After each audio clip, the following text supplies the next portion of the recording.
Netcasts you love. From people you trust. This is Twit. Bandwidth for All About Android is provided by CacheFly at CacheFly.com. This episode of All About Android is brought to you by Blue Apron. Blue Apron will send you all the ingredients to cook fresh, delicious meals with simple step-by-step instructions right to your door. See what's on the menu this week and get your first 2 meals free by going to blueapron.com/twit. That's blueapron.com/twit. And by LegalZoom. Get your life organized today with an estate plan bundle at LegalZoom.com. Whether you need a will or a trust, since they're not a law firm, you work with an independent attorney available in most states to find a plan that best fits your needs. Enter AAA in the referral box at checkout. That's LegalZoom.com. And by Squarespace. Squarespace is the simplest way to create a landing page or beautiful website for your portfolio, blog, business, or online store. Enter offer code ABOUTAndroid and get 10% off. Squarespace, you should.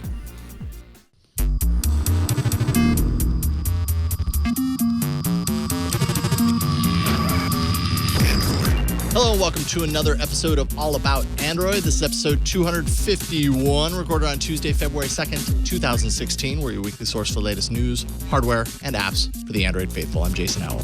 I'm Ron Richards. And I'm Florence Ion. Assemble, unite, hello. It is so good to be all back together. I know. I strapped in last week. Yes, I've been trapped between the two of you in pre-show, and I realize I'm reminded what it's like when we're all three in the studio. It's a great place to be. The sparks are flying. Yeah. No, but it was great. January was a bear, and so it's great to be back together and kick off February together. Because I think the groundhog did what we wanted it to today. Well, spring is coming early, right? Yeah, I think so, right? Although it took its shadow for a walk, and they decided to have spring come early.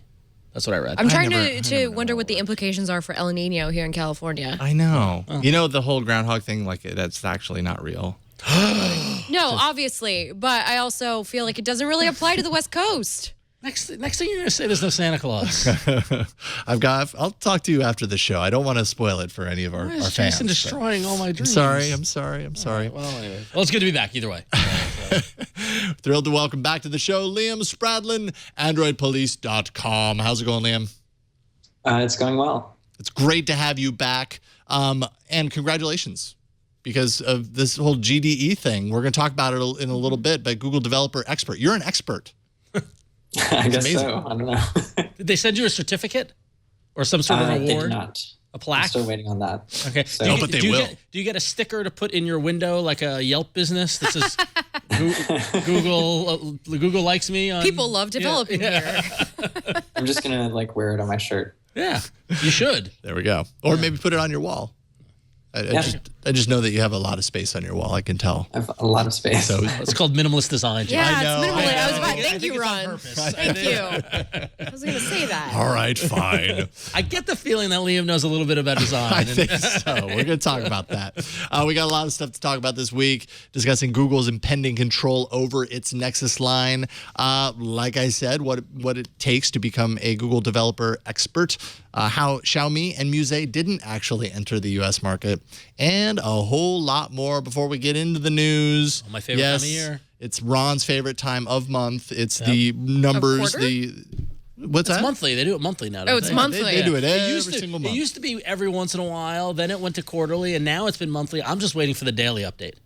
That's what I'm really looking forward to. I will start a daily YouTube show where I talk about the market share when they go daily. And you try and find something fresh and unique to say about those numbers on a daily basis. Every time. Because saying something fresh and unique on a monthly basis is challenging. Exactly. Let alone 31 days in a row. Wow, it's great to see Marshmallow growing at the rate it is. What can what can we really say? 1.2% Marshmallow. Although, Froyo hanging on for dear life at 0.1%.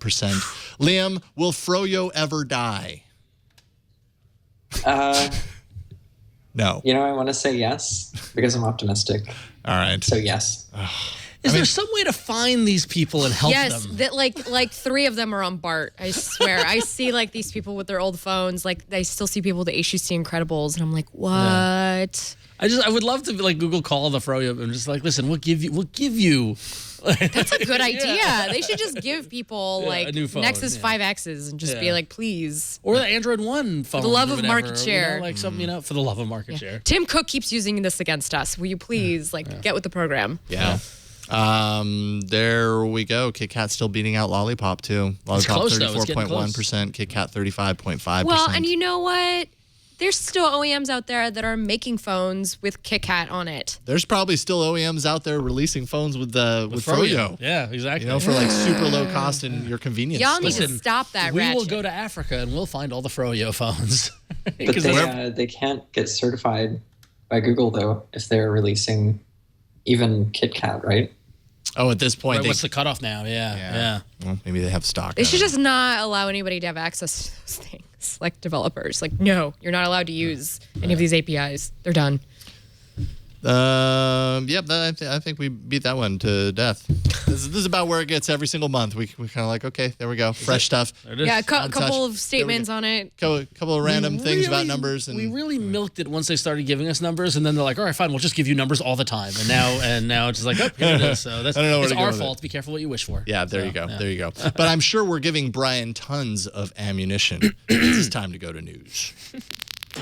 Have you ever wondered what happens if an android sees a shadow? Nobody knows, but if we did know, it would be on Android News. It's true. It'd probably be at the top of Android News. That was a really good one. It's like Topical. He goes away on vacation. He comes back refreshed and ready, and yeah. So It's possible he wrote that while he was away on vacation. Yeah. The thought came to him on the beach. He's like, oh, Groundhog Day's coming up. That's all I thought about while I was in Kauai was this show. Had to find Evernote. I've got to write that down. Okay, so Sundar Pichai is reportedly telling multiple people within as well as outside of Google. Is he telling something specific? No, nothing specific, that's too because bad. this is all hearsay. Okay. So we don't actually. Hi, Sundar. Sorry, didn't mean to summon you. These are not my actual words. These are just This is just rumors kind of what reported people on are the Just saying. what the information About wrote. me. That the Nexus line will see greater control from Google potentially going forward. Don't know when this would start happening, but basically hardware partners have historically partnered with Google when it comes to design and kind of shared the development. Google would give advice and insight on what they're looking for. The hardware design would kind of be a shared thing between the partners. This would be a shift towards Google controlling the process kind of from a more holistic point of view, similar to how Apple kind of has that whole vertical, control over the entire process of its iPhones and stuff. So I don't know. I mean, I've got a lot of points on this, but I'll just throw that grenade out in the air. Liam, do you think this is a good idea for the Nexus line if this happens? I don't really know. I mean, I don't know what the goal is with it. And I also don't know, if, so obviously Google would be making more money off the sales of each phone, right? Mm-hmm. But for the manufacturers, if they're just going to them with the design and all of these like specs for execution, what's in it for the manufacturer? Like, it's not going to be co-branded and they won't be making money off of it. And I don't understand what the point would be for them versus, for instance, Google doing what it does with Pixel. And, whoever made the Pixel C did an excellent job. So, Well, Google made it. I mean, the way I understand is they went to their hardware partners and they were grabbing components to put it together. And right. I mean, they So can Google still did a good job. Yeah, so they Google can still, proved that they can do a good job Yeah, with hardware. anybody can go to Sony to ask for camera sensors. Anybody can go to Samsung to ask for display panels. Like, they're not going to turn them down. That's money for them. They're going to take that money because that's part of their business. And I don't think it's going to upset the OE. I mean, it might upset them a little bit because they're going to lose that Nexus, prestige that they sort of, but it's not But really a does it have jumping the point. prestige, though? It's Or does it's anybody only other than- among us that there's does a anybody prestige. among us and the people watching Yeah. the show and all this No. other stuff get excited? Like, I haven't No. had a single one of my friends outside of the Android bubble say, I want one of those Nexuses. Yeah. Like, to people I see with Nexuses, majority of them work at Google, but other than the Google employees, is that it's just the next phone they got. Like, it's not Yeah. because they heard that Nexus was so Fellow great. Androidites, Yeah. or whatever you would call them. And not only that, but this would, the article said that Google was really frustrated that they weren't in carrier stores and that they weren't really getting a lot of play there. And that's where, all the other OEMs and Apple, that's where they That's their get bread and butter. people to buy stuff. It's like they go to the carrier. What do you have on sale for me? Right. That's the way we still do things here. But to that point, I mean, would this shift help them get into carrier stores? And also, like, is that something that we want? Because I think that historically Google's had a bad experience with that as far as like updates and having to go through extra certification. That's to- true. I mean, Liam's absolutely right. Honestly, I think the carriers are one of the worst things that have ever they happened are. to the mobile phone world, because what they've done is that they've given us oppressive contracts that limit use, and Verizon and their service. It's a scam. I mean, honestly, it's a scam. My friends who are on Verizon and stuff like that. I say, get off of Verizon, because the Verizon, they need to sell you the device. They need to fix it or maintain it. Like, you have no control over what you're doing. And it's all because, they're the carriers. If we could turn back the clock, and I hate to say this as I'm wearing a Back to the Future-esque type shirt, but if we can go back in time. November 5th, 1955. And if we can go back in time and modify the mobile world so that it was an unlocked option like we have now. Like, I'm never going to a carrier to buy a phone ever again. Like, I'm buying my phone directly from Google or directly from Nextbit or directly from whomever or from Amazon or whatever. I'm putting it in my SIM card and I have control. Yeah. But we have to teach people here to do that. Right. We that's the haven't. We main haven't. problem. Americans aren't. This is a really hard market to get into, and Americans just aren't. American consumers aren't used to buying their phone outright on the internet. Yeah. And for a lot of people, that's an expense that they really can't afford. I mean, Especially when they're not used to $350. affording it. Yeah, and $350 for a phone is a lot when you can get something for $99 that's Subsidized. Or free. Yeah, subsidized at the carrier. So What I totally you need get it. Yeah, you need Google to, if this is the case, and if Google really wants to kind of control the whole experience and elevate their devices in a premium sort of view that Apple has around its products, which is what this article basically is saying that Google wants to do. Google really needs to devote itself to doing it right and thorough, right? Yep. Full on marketing. I think the reason that the carriers might be something that they would want to do is because, like you're saying, a lot of the people, at least in the US, that's how they buy their phones. So what Google then needs to do is Google needs to use its power and its abilities to strike a deal with the carriers that sidesteps that kind of stuff. It's going to be really hard. And that's really hard, but That's Apple really has been hard. able to do that. Yes, but Apple comes with a different. I mean, I feel like Google's going to be going up against Samsung when they go to the carrier, because Samsung's already got the top spot for the way I understand that carriers work is they figure out what they're going to have for the year, what lineup of phones they want.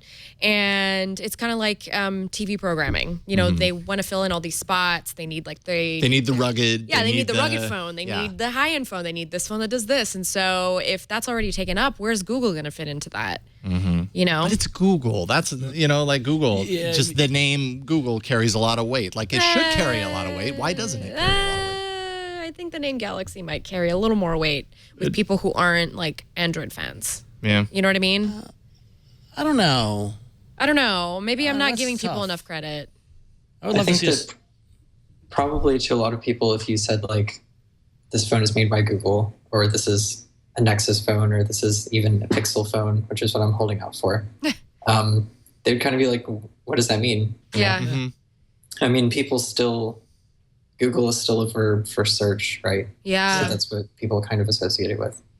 Yeah, I guess my problem, I completely agree with that 100%. My problem is, why doesn't Google as a name command more kind of market appreciation as far as that's concerned? Because it's not like they don't have the money to make something really, really solid and to make an experience that can work for a wide variety of users. Why is that? But to Liam's Why can't point, they do that? Google has become the Kleenex of search. It has become a verb that defines search that is more software. Right. Whereas, as much, and don't get me wrong, I mean, we talk about the Android, iOS wars and stuff like that. Apple has had a 30-year history of being a consumer electronic company before moving into That's phones. very true. So when you say, oh, that's an Apple, I knew what I was getting. Google, it's kind of like America in the 1800s. Google's a very young company. I mean, yes, they've been around for 10 or so years, but they've never been about hardware until recently. They are the most So, valuable they company are the that most- exists right now, Alphabet is, based yeah, after exactly. yesterday's Holy- earnings call. So Yeah. So I mean, I don't know. It's you would think that you could just throw money at a problem and fix it, but here, so how many months are we into the Android Everywhere campaign, and it was in Times Square and all that sort of stuff? Do you feel as if Android is a more well-respected and trusted brand now because of that campaign? I don't know. Not because of the campaign. But that's an awareness campaign. But I do feel like there's a little more awareness. Yeah. I mean, you see it here and there. I mean, But I I don't know also if you feel do it's right because now, but this you did last for a year while. was a really good year for Android devices. That's That's why, I mean, the Galaxy S6 did so well, and there's more commercials for Nexus devices popping up, which I didn't really see before. Yeah, I wonder how much that moved the needle. Yeah. I saw an interesting comment about that, actually. Someone was saying that maybe the ads weren't as effective. I think it was a commenter on AP or something. They were saying that the commercial videos that they have for the new Nexus phones are essentially like glamour shots for the hardware. Yeah. Yep. And don't really say anything. I'm actually, now that I think about it, I'm unsure if there actually is any words in the video at all. No, it doesn't show Google Now on tap. It doesn't show any of Right. the cool stuff. Look at all these granular controls that you have in the application. Right. How sexy is that? You can right? set how much data each app uses in the background. You've never heard of Android before? Hey, we give you access to your permissions. Everything. There's a dialog box that pops up every time, but it's important. But this, Yeah, it's a challenge. I think this is a good segue though to the topic we were talking about earlier. And it's your article. That's your article. No, my article. In the doc. Yes. No, that Trying is to a throw really that good segue. over you, Flo. That's a good segue because I have no idea how to segue this other than I wrote an opinion piece on Friday and I sent it to Jason and Ron this morning asking if they were interested in putting on the show today, and now it is. But basically, the article just sort of posits, have we reached peak smartphone? I think we have. And here's what manufacturers need to do.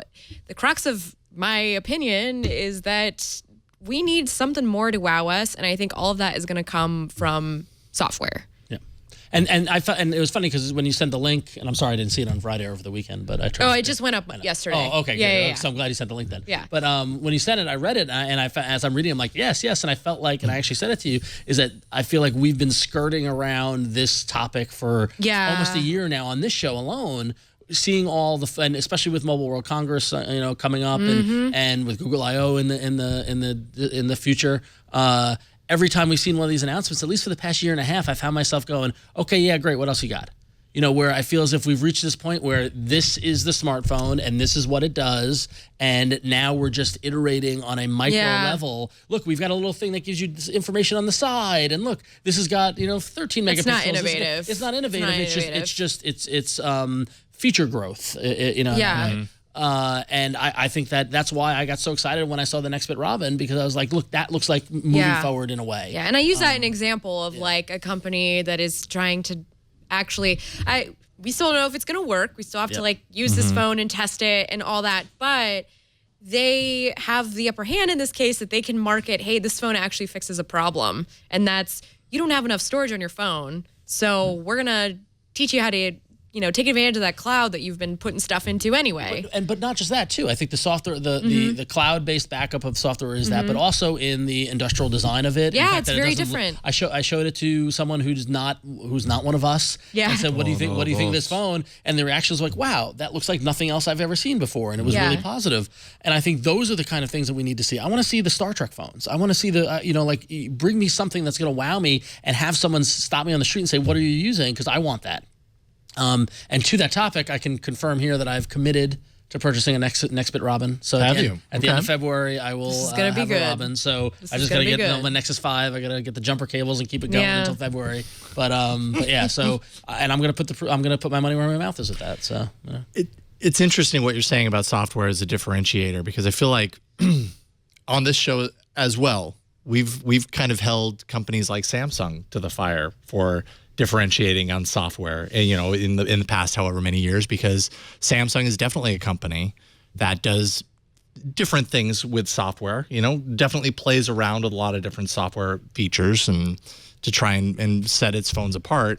Yet often people come down hard on it and on Samsung as a company to say because it's like, why am I going to use that feature or whatever the case may be? So it's software differentiation, but are we saying useful, like good, useful to the bottom line software differentiation? This can like, go. I don't know. This can go into a whole nother like conversation about the fact that like I see people who really like the Samsung software, and there's got to be a reason they've kept it around as long as they have, because it must be working. Like something has to be working for them to do that. I think the thing that bothers me the most is just in the earnings report, like Samsung talked about softening demand, almost like that is an excuse for not innovating. Like I'm not saying that that's what they. Well, that's the way I read it. More or less. That's the way I read it. That's the way you interpret it. Personally, the way I interpreted it is that. It's the same thing with Apple. When Tim Cook said it, it just feels like. Well, everybody's saying it right now, right? It's a big, it's a big deal right now. It's slowing down. Maybe the days of having to buy for passionate people and for not passionate people, having to buy a phone every 1 to 2 years, which one is actually pretty aggressive, I think, for most people. But every 2 years, I feel like this is a little bit more doable. Maybe those days are gone. Maybe you don't need to do that. What do you think, Liam? It's a lot to think about. So I think to the point about like Samsung differentiating, so sure they differentiate, but I feel the same way. Well, not exactly the same. I feel in a similar way towards that as I feel towards things like 3D Touch, for instance. Right. Like you can have excellent engineering that's like top notch and executes what you want to do perfectly, but if you're going in the wrong direction, it doesn't really matter. Whether that's the case with Samsung, I don't know, because like Flo said, something is obviously working because we're still here with these tweaks and everything. So I don't really know. I can't remember the second part of the discussion, but yeah. Well, I mean, I think, going back to it, I do think it's softening because, I said what I think with the Samsung 5 or 6, I was like, how often are they going to release these new phones? Like, it felt as if the window was getting smaller and smaller between these announcements, and at some point it doesn't line up with consumer use. And I think that's, and I'm not surprised it's softening because it's, clearly you've got the people who want the new and best thing, and those people are settling in and using their device and then being more judgmental about their next purchase.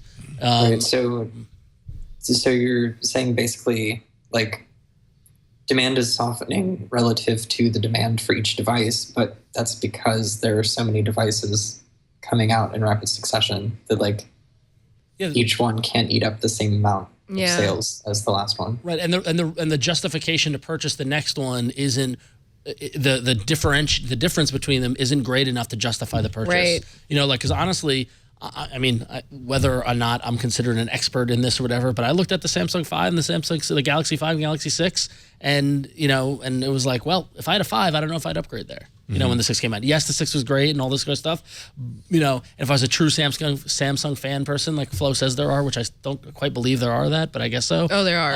The Edge might be the thing to get me in, but and we saw the Edge sold better than Samsung thought it was because it was different. But is it going to this time around, I wonder? That's because so many people bought into it this last year. I mean, this is a conversation we could have for hours because there's so many nuances to it, and if the market is always growing, like as in there's people who haven't gotten into the smartphone game yet, and they are intending to. That's all new users. It's all inflating the numbers and giving you a big market. Now we're kind of at the point to where most people, I think, who want to buy a smartphone probably already have one, and so the requirement to need to upgrade that phone isn't as big as the number that were coming in of people that didn't have one. Yeah. Needed to get one. Because think about the motivation to buy a new smartphone. To buy a new smartphone is similar to buying any other new device. The device you have, when it stops working, when it stops being able to do the job that you want it to do, then you need to upgrade. And if you have a phone that is just fine doing the job you need to, other than retail therapy or wanderlust, there's no real motivation. If it's like, hey, like right now my Nexus 5, I love it dearly, it's dragging, it's slow, it's all these things. I need a new phone. Like it is no longer solving my needs. But it's like a beat up Corolla. Like it's kind of beat up on the outside, but it's still chugging along and getting you. Yeah. 60 I could still miles. probably power up my Motorola Droid and use it on daily basis. No, I couldn't. No, I couldn't even finish that sentence. I don't know. I think if we're gonna have a light year in terms of like features, maybe manufacturers should like take this time as a little bit of a break and just sort of, go back to the drawing board, see what really matters to, Pushing innovation is important in everything. I think, and it doesn't need to be something grand like a dual screen or like 7 lenses that whatever or 3D or whatever. Yeah, it doesn't need to be that. It can just be simply better battery life or I don't know. That's all I can think of is better battery life at this point. If you knew, you'd be making a lot of money. Yeah, if I knew, I wouldn't be here right now. I'd be rolling in cash like Scrooge McDuck. Yeah. Okay. Hearing you say like go back to the drawing board and kind of like reinvent things and think about things, I was just thinking like manufacturers already say that they're doing that so often. I know. That even when there's like actual serious innovation, it's going to be so hard to message it in a way that people actually adopt. Because they've already heard so many times. They're like, this is the ultimate. Maybe they thing. should just like stay away for a while. just be quiet for like a year. Yeah. Just don't exist. I'm pretty sure the shareholders do not want that. Like, I know, but like they could, take like celebrities go to rehab or something. I don't know. Like is anybody watching The Expanse on Sci-Fi? Am I the only one? No, but I've heard good things about I strongly recommend it, but if you're watching The Expanse, they have little, I read the books, and in the books they call them hand terminals. And they're basically like, and when they convert it from the books to the TV shows, it's basically like, looks like a smartphone, but it's just a single clear piece of glass and plays video and does all this stuff. Looks really cool. Do that. Watch that show and make that happen. Because I feel like it's not far off. It's similar to the Google Now Mirror stuff, which I think, but like, look to science fiction and make that because that's what will get people to change, or get people to notice, and we'll push things forward. I don't know. It's just that's always been the case. So, too. Yeah. All right, so moving on. Remember our good friend Benson Leong, the Google engineer who made it his personal mission to check every USB-C cable on Amazon. Thank God. And to let you know which ones were safe to use and which ones were actually dangerous. Driving that point home, Benson recently posted on Google Plus that his work will be slowing down temporarily as his test equipment that includes his Pixel 2 laptop was destroyed by a rogue USB-C cable. So if you didn't believe this off-brand USB-C cable is a problem, it's no joke, people. Yeah, no kidding. So be careful when you're plugging in that USB Type-C cable. If you got it from if you don't know the person you bought it from, don't buy USB-C cables from strangers. Hey kid, I got some. Yeah, sorry, go ahead, Liam.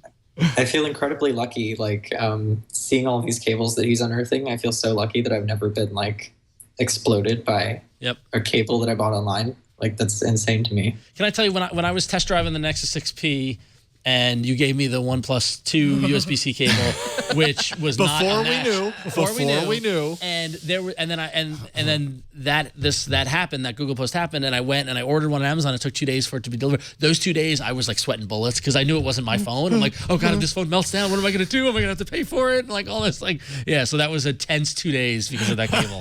Luckily, the battery life was so long in it, I barely had to use it. There you go. Yeah. Benson doing the work for everyone, and we really appreciate it. Doing the Android Lord's work. Thank you, sir. Exactly. So Liam, you over the weekend I saw on Google Plus, I think it was Google Plus, that you announced that you are now officially a Google developer expert. And so first of all, congratulations, because that's awesome. Thanks. And this is obviously around design because you're like awesome when it comes to design. You've had your hands in a lot of different apps that we've featured on the show and all that. But I thought we could talk for a few minutes just kind of about what it means to be a Google developer expert and kind of the requirements around that, all that kind of stuff. How did this even happen? Like, how does this happen? How do you suddenly become a Google developer expert? Does Google contact you? What are their requirements? So what it says on their site about becoming an expert is basically contact your like local Google contact, whoever that is, or a current expert, and then they'll like discuss your eligibility, and then they essentially like send you an application and you do an interview with a current expert in your same kind of field. And then you might go to an event and like mentor there, show off your skills, I guess. But really it's about just kind of, and I hate the word engagement, but being engaged with the community. Right. And just like being involved. So there's different areas, obviously, like the technology areas. So if you're an Android developer or like me and I'm in the UI UX kind of area, there's also like product strategy and marketing. So basically just whatever area you're involved in, contributing to the community in whatever ways possible, whether it's like talking at conferences or providing like open source materials, things like that. That's what will get you noticed, I guess. And then you just continue doing that as an expert with help from Google. They have like events that they hold, like this Launchpad series, where they help startups kind of get advice from experts and figure things out, things like that. So now, sorry. Yeah. Sorry, I didn't mean to interrupt you. No, go ahead. Well, I was just going to say, so you have the GDE, you are a Google developer expert. Like, what does this afford to you at this point? Is this something that you... Do you get a ring? Is it like the Freemasons? Is there? They welcome you into the club. We know that. Is there a secret lounge at I.O. that you get to have that with like the good food? Or like, there is, isn't it? He smiled. There totally is. Wink if they give you good food. Okay. I can't talk about the lounge. Okay, all right. First rule about GDE is you don't talk about the lounge. But like I said, they have events both for like startups and for just the community of GDEs and Google developer groups and things like that to get together and network. So really it's both like being able to be more engaged with the community and meet and talk to and give advice to people and startups and everything that you would otherwise probably never be in contact with. But you also get, advice from Google and Googlers about whatever field you're in, things like that. So you're like an evangelist. Kind of, yeah. An Android evangelist. Yeah. TM.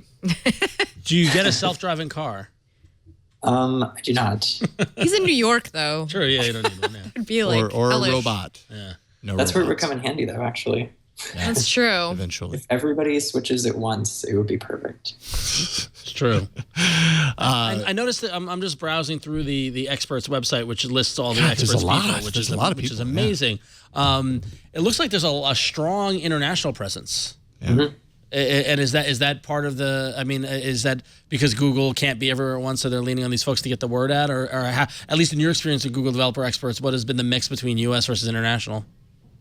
I mean, I'm like a brand new member of the group, so I don't really know. But I think you're right to an extent. I think it's it isn't reasonable for Google to hire 300 or however many evangelists around the world, and they don't have offices around the world. And these people are people who are already involved with the community in intimate ways. They already have like existing relationships and reputations for contributing. So yeah, it makes sense to help that community out and help it grow.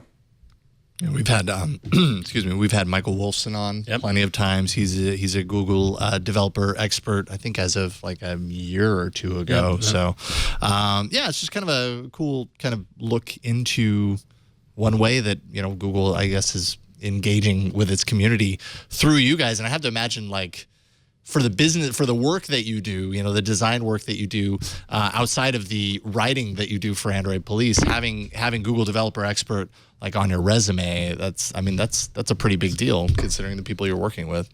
Yeah, I'm jealous. Not to mention the sticker on the window, letting people know as they come in. Yeah. Not to mention knowing what the secret handshake actually is. Yeah, and the lounge with the better food. And the location of the portals in every city to get to another city where there's a Google. Right? There's just a series of...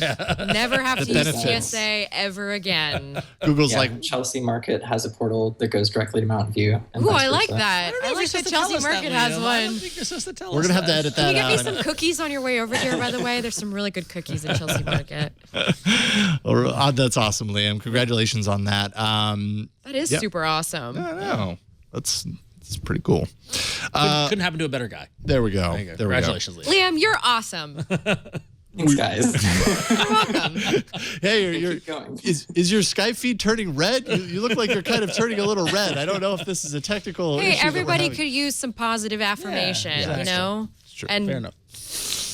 and And that. Liam is kicking ass. There we so go. There we therefore, And speaking of positive affirmation, it's time to thank our first sponsor. We want to thank Blue Apron for sponsoring this episode of All About Android. And listen, you need to know how to cook. Everyone needs to know how to cook. This day and age, we go out too much. There's a big movement to go back to the kitchen, start cooking for yourself again. My day job is in food tech, and it's fantastic. And cooking is so much fun. And Blue Apron, I'm a loyal Blue Apron customer, and I enjoy cooking every night. Not only will you feel like you know your way around the kitchen, but cooking at home means eating healthier and saving money instead of ordering expensive takeout again. But you might wonder, where do you start? Blue Apron has you covered. For less than $10 per meal, Blue Apron delivers all the fresh ingredients you need to create home-cooked meals. Just follow the easy step-by-step instructions. Each meal can be prepared in 40 minutes or less, and I can attest to that. I cooked one of them last night. Took less than 40 minutes. No overwhelming trips to the grocery store. No more sad takeout. No matter your dietary preferences, Blue Apron makes it a breeze to discover and prepare dishes like Lebanese lamb and beef arrayes with roasted broccoli and labneh, or broccolini and goat cheese polenta with soft-boiled eggs and red onion jam. You can make all these right in your own kitchen. They're wonderful recipes that are delicious to eat and even more fun to cook. You know how like you follow a recipe and then at the end you look at the recipe and you're like, wow, this looks like nothing like the picture that's printed there. I do know that. I've had that experience many times, but that did not happen. That doesn't happen with Blue Apron. Somehow the meals look like they do in the pictures. They're awesome. You might be doing it better than I am, because sometimes mine don't look at all like the pictures. But mine do. I will say I'm that a professional Blue Apron. I'll get the recipe card and I'll go, I don't know if I want that, and I'll cook it. And I'll eat it. I'm like, wow, that was really good. Yeah. I would make that again. I would do it again. In fact, I've kept all my recipe cards, and someday I will make them again. Yep, we made plenty of them. But because I don't have to, because each week they send me a new box with new ingredients, with new recipes. It's fantastic. And I get to use ingredients that I've never even used before, like watermelon radishes, farro, and purple potatoes. And what's even better is that recipes are all between 500 and 700 calories per portion. So not only are they delicious, but they are good for you. All right, so listen, join the club. Join me and Jason. We love the Blue Apron, and you can too. And you can get your first 2 meals free just by going to blueapron.com/twit. So check out this week's menu and get your first 2 meals free. It's at blueapron.com/twit. And we thank Blue Apron for their support of All About Android and keeping me well fed. So, and me. And Jason. And Jason's family. Mm-hmm. Seriously, I can't. I mean, I'm no joke. I mean, yes, this is a paid ad and stuff like that, but I am a customer. I pay every week for my Blue Apron, and it's great. I don't have to go to the supermarket. I love it. Pretty awesome. Blue Apron. Very good stuff. All right. Hey, let's check out some hardware.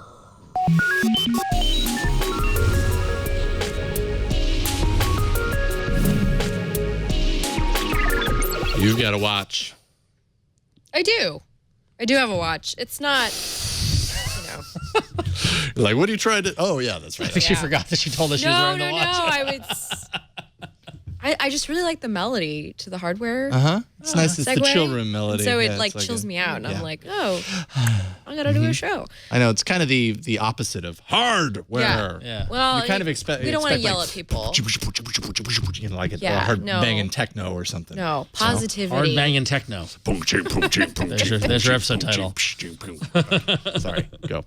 I'm wearing a watch. It's a $79 watch. I've actually showed this on the show a couple weeks ago, but it wasn't working, and so now I have it here. You got it working. It's the Honor Band Z1. Oh, There's your shot. it's actually sort of awkward, but it's okay. I'll help. This is the simplest smartwatch I have ever used. Literally has like 3 features. Okay. Look at this. Counts my steps. Okay. Goodness gracious. Yeah, doing it sideways is not easy. You know, my my active minutes. So now you can already see why I'm frustrated about this. My sleep, and you're supposed to be able to track a workout, which I haven't tried yet, so I gotta try that out. And then you could change the watch face. That's it. This is the most. I'm actually gonna take this off because this is killing me, but that way we can still keep the camera on this guy. This watch is very Hard to take off. difficult to take off. Is it good? So, I don't know yet. Yeah. I don't know. You know, I was thinking like $79 smartwatch. Like, does this have everything that I need on it? Do I just need to count my steps and, you know, Small figure out how profile, long I have I've to been say. sleeping? And I really like the profile of this Yeah. watch. I mean, it's super thin. It's super light. This is actually hypoallergenic polyurethane, which Okay. is kind of cool. And you can take this into the shower and stuff too if you want to, but I just feel weird about that. I don't too. shower with my wearables. But for $80, like Is it Android Wear? no, Okay. it's just It's just a smartwatch. it's just a couple of like functions, and I was kind of hoping that the app that came with it would be more involved, but it's not. It's the Huawei Wear app. Oh, okay. Yeah. So Is the Huawei Wear app all the W's? know. Is that what? I keep writing into the W's, and now I'm too focused on What? it. Does it also work with Huawei? it does work with the Huawei watch. Can't get So around the it. Huawei- Does it work the- with their other Wear devices? Yeah, so it works with the Huawei watch if you have the Android Wear version. Like this is the app that you would use to track your life on top of what Android Wear already does, which is super redundant. And I quite honestly, I don't understand why OEMs keep doing this. But for this watch, I mean, I was kind of hoping it'd be just a little more. I was kind of hoping this would be like this cheap watch that you just wear and collects all this data, and then all the power is like in this app. Right. And unfortunately, that's not. Syncs It's it not all what's across. happening. And there really like is like the- no. And look how slow this app is though. It's kind of Like jittery. It's like Whoa. what is that? This is not. It's not my phone, y'all. This is What is the the phone? app. It's the 6P. You know, everything on here is usually pretty fast. I mean, it's got a couple of like you can do like push messages. You could set up an alarm. You could do not disturb. But even the messages, like it doesn't show text messages. It on your just lets wrist. you know that you got something. It just lets you know that you have a phone call, which is kind of a bummer. And so, yeah, this is not the most exciting device that I've brought on the show, Yeah. but this is what Huawei is marketing here in America to the U.S. millennials who want a cheap smartwatch. Well, it's the price is right. I mean, The price is totally right. I mean, it's $80 and it does like a bunch of, you know, but you can get a Fitbit that would do a little bit more. It doesn't show the time. does it give you text messages? It doesn't. Seems pretty. But like if you Pretty wanted, if you wanted feature to feature something, then. well, if you, yeah, but if a you, Fitbit's going to give you a little bit more of that kind of exercise. well, data, this just right? feels like it's More of a trying to be a platform. slightly fancier the- fitness band. Yeah, the thing about is I say this is also correct because Fitbit is a whole. The device is one thing, but Fitbit is a platform. You know, it is a software platform that allows Absolutely. you all that data and all that sort of stuff, and there's collaboration and all this sort of stuff that can happen onto it. Where that's just it's a watch with a pedometer, you know, and, Yeah. and an app that can help you do that. I don't know if Fitbit is a competitor. to Yeah. that. No, I understand. But like, so I'm writing the review on this right now. And though it's just, if you're going to sell me a watch for $80 and the app doesn't even let you export any of that data to other apps, like that is kind of a bummer. But does the person buying this at $79 care about that? That's what I wonder. That's what I'm still having like a hard time sort of figuring out as I'm working on the write-up. Like, who is this? Is Who's this it really targeted at? like? I feel like this would be marketed for people whose kids like keep coming home and be like, "Mom, Dad, I want a smartwatch," and you're just like, Fine. "There's no way in hell I'm buying you a $400 What's the- smartwatch." Are you wearing it again? Can I Yeah. hold it for a second? Yeah. Is it tell you, my kind of niece- like a? Is it Super durable? light. Like okay. My niece got a smartwatch for Christmas. She's 9, and she got this VTech smartwatch. Yeah, I've heard And about those. It has a camera. Yeah. And like all this sort of stuff. It's I was like a toy. I was It's like, a that does toy. more than my smartwatch. But it's Yeah. a toy, but it was pretty effective. Yeah. It lasted a whole day on a full it's charge. VTech, so And it's not VTech. like, Yeah, exactly. So get that. you know. Look into the VTech smartwatch. It's millennials. You see a lot of flickering on the cameras. It's just, I mean, the camera refresh rate is not synced with this. It's So- actually not that noticeable at all when in person. Like I can't really see. it. Yeah, confirm you can that. only swipe up and down. That's it. Yeah, and you're. Oh, by the way, you're supposed to knock, like double tap on it, Oh. so that it turns on really rapidly. And yeah, see, it's super confusing. Okay. I'm getting frustrated watching you do this. Okay. You're Oh, getting hey, frustrated. there's Imagine how the the. audience So you is. guys remember that crazy video that I showed a couple weeks back from the Honor party? Like this was the device that was unveiled at that Honor party that was supposed to be marketed to millennials. For our audio listeners, Jason is trying to use the watch Yes. and navigate it with some difficulty here. So Yes. I will say that when you hold a watch and it's not on your wrist where it's intended to be, I think you end up interfacing with the watch differently than it's Absolutely. designed to be, and it never seems to respond the same way that it does if it's just on your wrist and you're doing what you normally do. So doing it sideways like this probably isn't very fair to the technology itself, because I'm kind of doing it from the side. But Well, here's one thing I want to say about. So first of all, the display, the chassis is like 1.8 inches in diameter, which is incredibly small. it's super small, yeah. And I cannot wait for Android Wear watches to come out in this size. As long as the I battery life am is okay. like, I know, but if we Color want to talk about display, where people need to battery. innovate, get me some cute, smaller smart watches, and I'm totally ready for you. going back to the innovation discussion, I think this brings it up. The key innovation is batteries. We touched on it a little, but I feel like that's that. I mean, it's the top of the list. so much Yeah. stuff. So much stuff has been made so much smaller and more affordable. But batteries continue to be the thing we go up against, because it is not. There's no Moore's law of batteries. It's completely a chemical process. And it requires labs and research and stuff like that to get us the better battery. And whether it's an electric car or a smartwatch, it's still gonna, or a phone, it's gonna be a problem. I feel like this is why we don't have AI yet. Yeah. Because like we figured out the robot part and like how to get things to move and how to get them to like pretend to be sentient, but the batteries don't last long enough for them to like do any destruction. That's why Skynet took over for about 8 hours, and then somebody had to plug it in. And then it died. But wait a minute, robots are really big. There's all sorts of places to tuck batteries in throughout a robot. Yeah, This but should the, be- the this should be doable. technology is just so. It's so powerful. That's a very that it good just point, blows actually. right That's through a it. very good. They Yeah. never show the Terminator plugging in, or do they? Maybe they do, but I don't remember. It's been a long time, and I didn't watch the new movie. So, anyway, right, Liam? That's exactly right. Okay, well, so moving on, a little drama in the hardware world. Yes. Listen, you're a young upstart company. You want to be a phone carrier. Maybe you call yourself US Mobile. You sign a deal to be an MVNO on T-Mobile's network. How do you differentiate yourself in this big market? How? It's hard. What's the punchline? I don't know. Maybe you announce that you're the first U.S. carrier to sell Xiaomi and Muzei phones in the United States. That'll get people to notice. Well, Yeah, not only did everybody. not only did it get people to notice, but it got T-Mobile to notice. It got Xiaomi to notice. And so what happened was that basically this MVNO and T-Mobile's network were claiming to sell the Xiaomi devices, although not legitimately. They were not in any sort of partnership or have any sort of deal with Xiaomi in place. T-Mobile reacted, and they threatened to drop their service agreement with them if they followed through on the sale of the devices. And then US Mobile, in reaction to that, posted a blog saying that they're not going to sell the devices Because they want to exist. exactly. And then finally, Xiaomi actually gave our friends over at Android Police an update where they said exactly.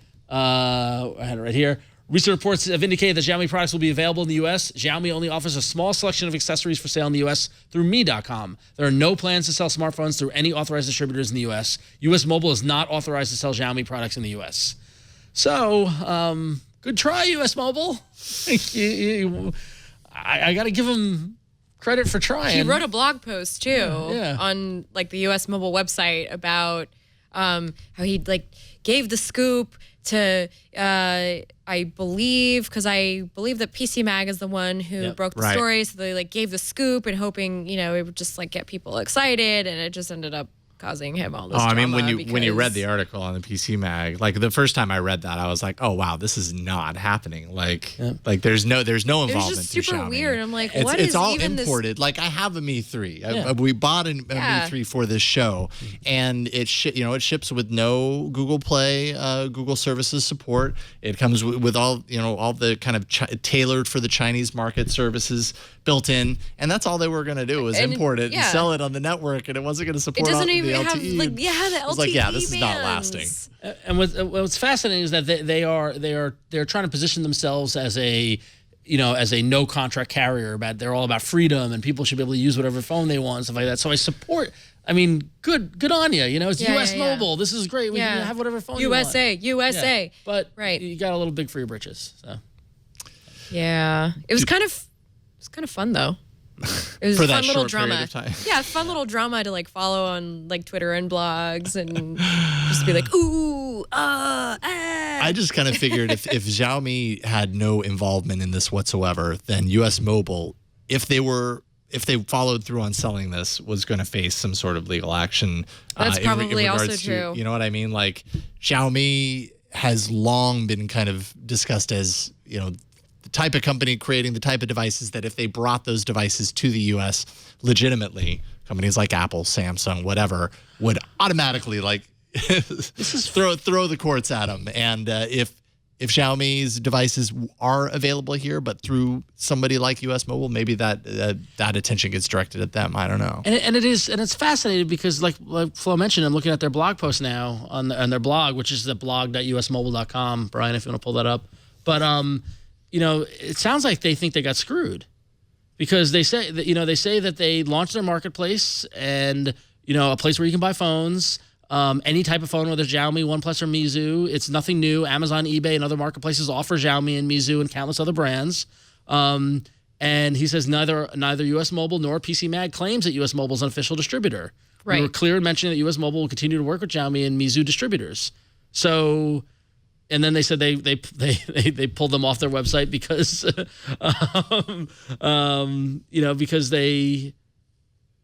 Yeah, I mean, it just seems like their position is that we didn't do anything wrong here, which is interesting. I mean, the other part of this is that these phones are not necessarily cleared for the networks, for the U.S. FCC networks. And that's a big reason Which why I think T-Mobile threatened to kind of pull it. Very unfair because T-Mobile is trying really hard to appeal to a certain subset of the market. It's like if you can't afford to be on Verizon and AT&T, who cares? We'll totally take care of you. We'll help you buy your phone, the phone that you want. We'll get you service everywhere in the United States. Like, we'll take care of you. And to have somebody, a smaller third party like this come out and say, I'm going to put, I'm going to offer people a way to just buy these really cheap phones on this really cheap network, but they won't even get full. I don't know. It just feels like it's taking advantage of people.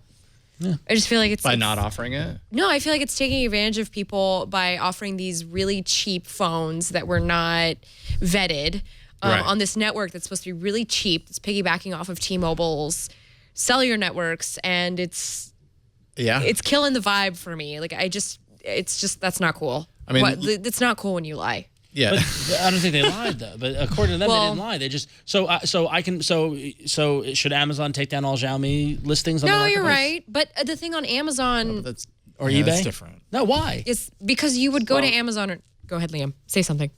Just keep talking. I was just going to say Amazon doesn't claim to be certified by T-Mobile, so they aren't subject to the same process. Yeah, it's an open marketplace. Mobile is. Exactly. Right. Yeah, but U.S. Mobile's network is on T-Mobile, but all they did was they launched a place where you can buy phones, whether you want to use them on their network or not.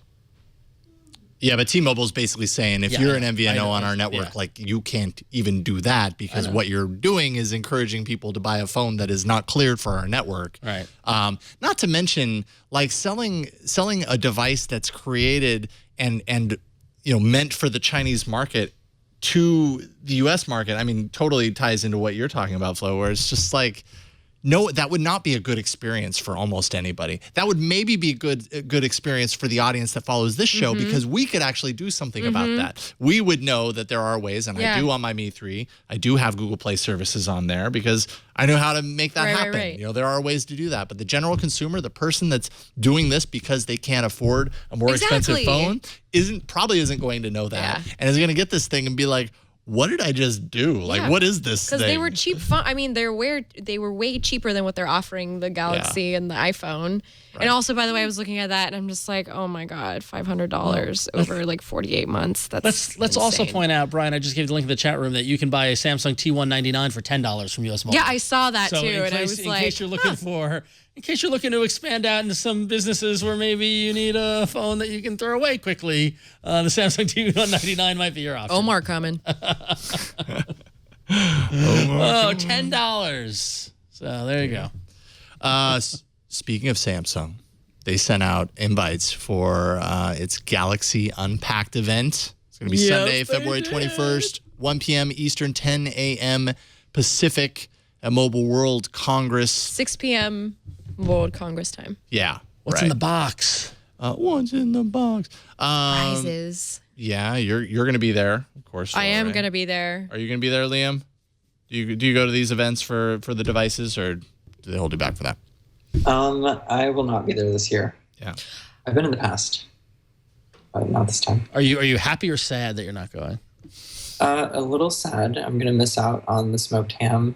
Yeah, the ham one. Uh-huh. Liam, do you want me to sneak you back some ham into the country illegally and then send it to you to New York via USPS? Illegally. Absolutely. just put it in a Ziploc bag in your luggage. No big deal. Yeah, I'll wrap it in a t-shirt, in some like dirty t-shirt. They'll never look in it. That ham exactly. is so good. It's not fair. You just told everybody your plan to ship illegal ham. Listen, I'm And yet Romanian. she won't let US Mobile sell Xiaomi. I'm know. Romanian. We've snuck so much food and wine into this country. All right. Statute of limitations. If you're watching and you work for USPS, we'll send you some too. Yeah. Yes. You'll share. Or You'll the share your U.S. ham. government, and please don't tax me. Yeah, or immigration or customs. Just So do we think that there might be ham in the box in the Samsung invite? I'm guessing that surrounding the actual technology inside the box will be a layer of ham. Okay, good. If Because you it does peel have a back little the ham, Oh, I you feel will really find bad for the phones. a They're going to be so Galaxy greasy. S7. Yeah, but they'll smell delicious.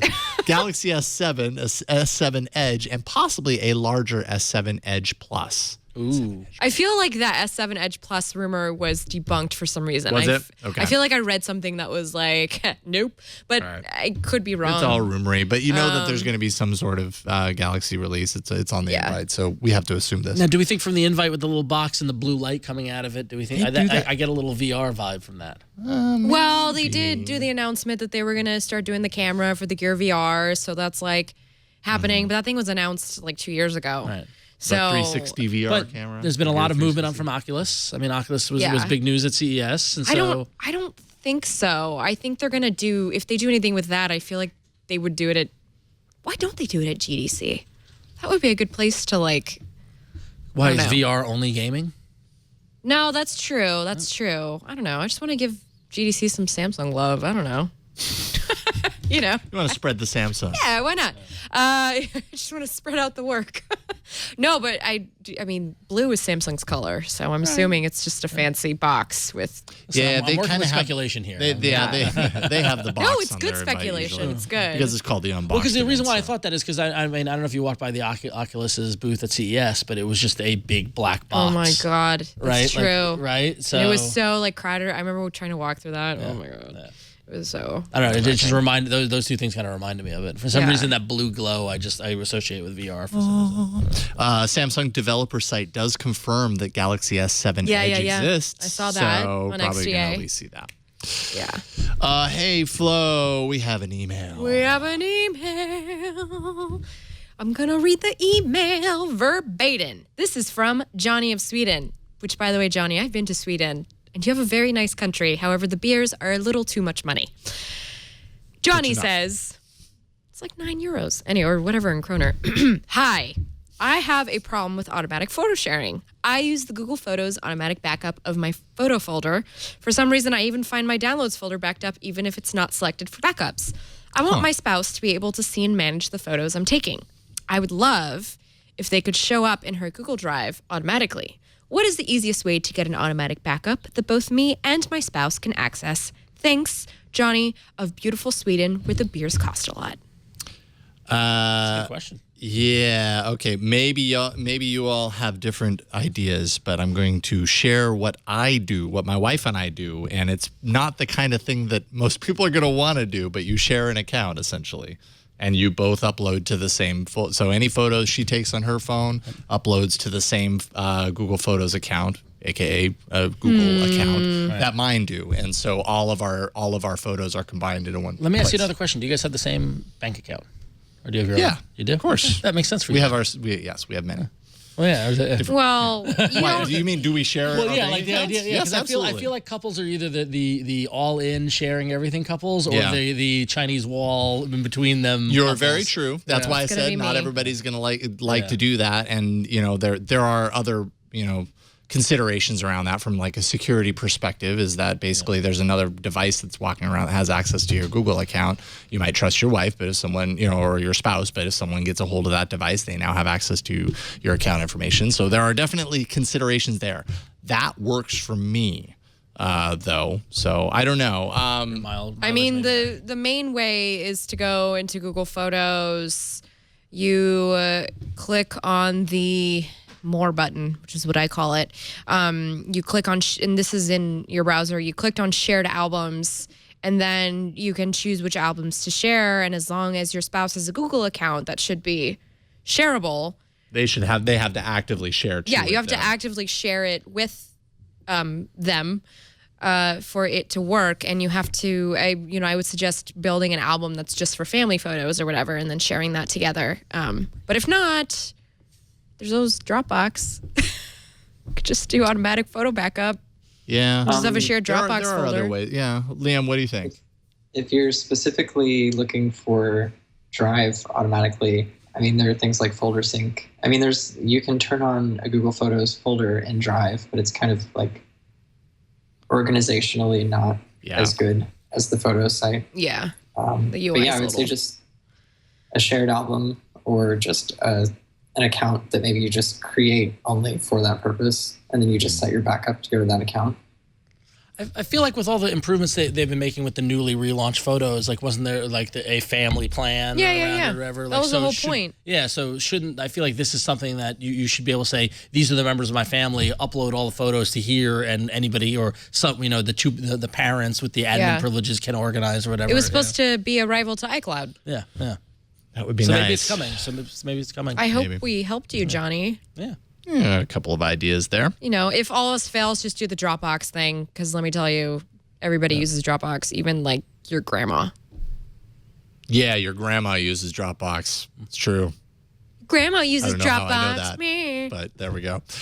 Real quick, let's take a break and thank another sponsor of this episode. That is LegalZoom. I'm a big fan of LegalZoom and using them for years, before I worked at Twit even. Before another year passes, you want to take the time to get your life organized with LegalZoom. If you have a family, if you have assets, or you own property, all that kind of stuff, you should have an estate plan. Don't worry if that sounds complicated. That's kind of the beauty of LegalZoom. They can help you with the process. LegalZoom's estate plan bundles eliminate all the guesswork, making it easy for you to set it up and, have peace of mind. Take care of the stuff you need to take care of. It's just kind of a pain, kind of a bear to think about doing that, and LegalZoom will help you through it. You don't have to figure out on your own whether a will or a living trust works best for you. Instead, you work with an independent attorney available in most states to decide. They'll walk you through your options, recommend an estate plan that offers the best solution to fit your needs. And since LegalZoom is not a law firm, you can count on efficiency and value, even more importantly, value. Everything is on your schedule and your own terms. Plus, you'll know what your estate plan bundle costs upfront. So you aren't going to have to worry about, those hourly rates that you might have to worry about when you're dealing with a law firm. I hate to see those hourly rates because they are expensive. Not with LegalZoom. That's how LegalZoom has become the leader in helping small business owners and families with their legal needs. You get legal help and you walk away feeling great. It's just a super easy process, start to finish, to get this stuff done. And when you're done, like I said, peace of mind. You feel good because you finally took care of it, and you know that it's not looming over you. Get your life organized with an estate plan bundle. Go to LegalZoom.com today, and don't forget to enter AAA in the referral box at checkout. And that's code AAA at LegalZoom.com. And we thank LegalZoom for their support of this show. All right, we got some really interesting app news this week. Let's check it out.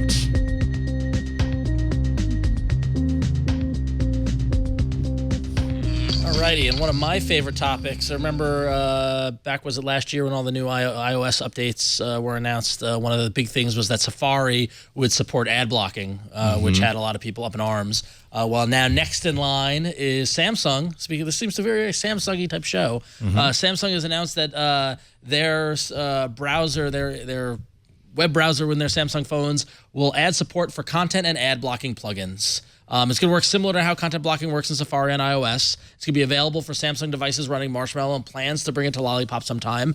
And AdBlock Fast and Crystal are available for Samsung's browser as those plugins. Crystal's a kind of one of the big deals on iOS as far as this is concerned. And as someone who has made money off of content for years, I beg you not to turn those on. Because please don't. That keeps my server running, and pays when my you turn them salary. off, when you block them, you take my content and you take money away from me. No, I don't know. It's a tough thing because complex thing. honestly, like I do not run any ad blocking software on any of my devices, whether it's my laptop, my phone, my tablet, or anything like that, because I figure I'm making content. I'm expecting people to see my ads and that sort of thing. But that said, there have been times where I wanted to throw every device out the window because with the amount of crap and ads that load in, and now these insipid video ads that load in between paragraphs on some sites. They push everything down. I'm sorry. And when you load a page on a browser and you go to tap something, and in the time that takes your thumb to hit the link, it moves down because an ad loaded in. So while I think that's a problem, I don't think ad blocking is the solution. Ad blocking is a solution. It's not and a it solution works. for me. Right, exactly. It works for some people. Where do you stand on this complicated issue, Liam? I agree with Ron that for right now, please don't block ads unless they're malicious. Which I guess if they're malicious, it might be too late already. But publishers are in a tough spot right now because there isn't really a good and reliable replacement for ads. But the whole online display ad system has been so abused and exploited. I know that on AP, with the networks that we use, still, even through Google, some ads will slip through that are not what we want, like video ads, for instance, because publishers, or advertisers rather, will publish ads that are not good. So it's a system that's been misused for so long that I think the belief that all ads are potentially dangerous and should just be gotten rid of is pervasive and partially justified.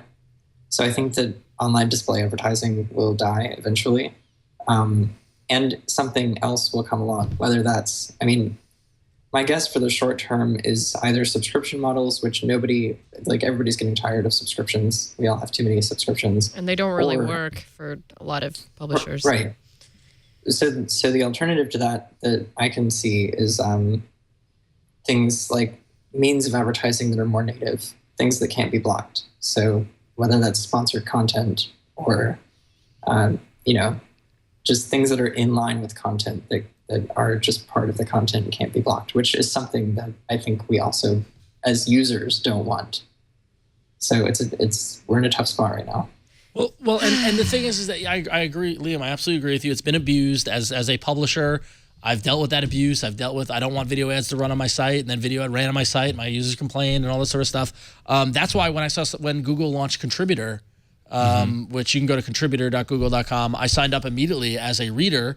And I'm again, with the Next Fit Robin, I want to put my money where my mouth is, and I think the ads are intrusive. I want them to stop. I will pay $7 a month or whatever it is to Google, and they will block 15% of my ads or whatever. If they can come up with some sort of format that lets me pay $20 a month and show me no ads or whatever that number is, I would do it in a second. And I think that we need, again, talking about innovation, we need ways to innovatively figure out for content publishers to be able to monetize their content without abusing their readers, because that is absolutely what's going on right now. Right. And so, maybe if it's a system where Contributor, which I feel like Google has been pretty quiet about. They have been. Maybe a larger network of sites, which Google has the power to do that because so many people use Google's ad network, that they would say, hey, why don't you pay us $20 a month, and every site that uses Google's ad network will have less or no ads. And that money is sort of like YouTube Red, right? It has no ads, but the content publishers still get paid based on certain other metrics out of the funds that come from people's subscriptions. So maybe something like that. I don't know. A subscription plan for the internet. For an ad-free internet. On top of the money we already pay Comcast to give us internet. I know, but believe me, I know that sounds ridiculous. And then they'll charge you for your they'll shape your traffic, and they'll throttle you and all that sort of stuff. It's so funny that this is this wonderful platform that the government built for us and then gave it to the people for the people to allow us for the people. And every company has done everything they can to make it difficult for the people to use. And it's incredible. Well, y'all stopped buying magazines, so... I mean, it's a cat and mouse game, right? Yeah.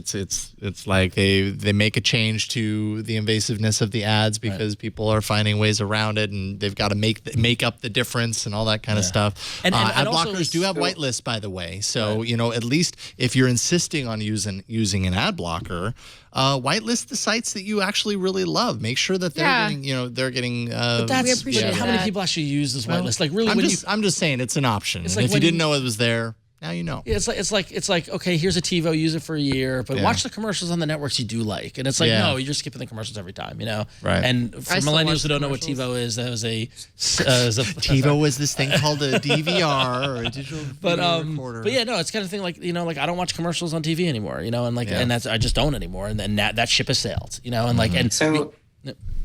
Yeah, I know you're gonna bust me, Liam. I know it. I don't mean to interrupt, but I think the TV advertising is super fascinating because it's something where, like on the internet, we're used to reading all this content for free, which having ads on the site, some people would argue is not free. But with TV, you're paying a subscription to get like cable, and it still has tons of commercials. Yeah. Right.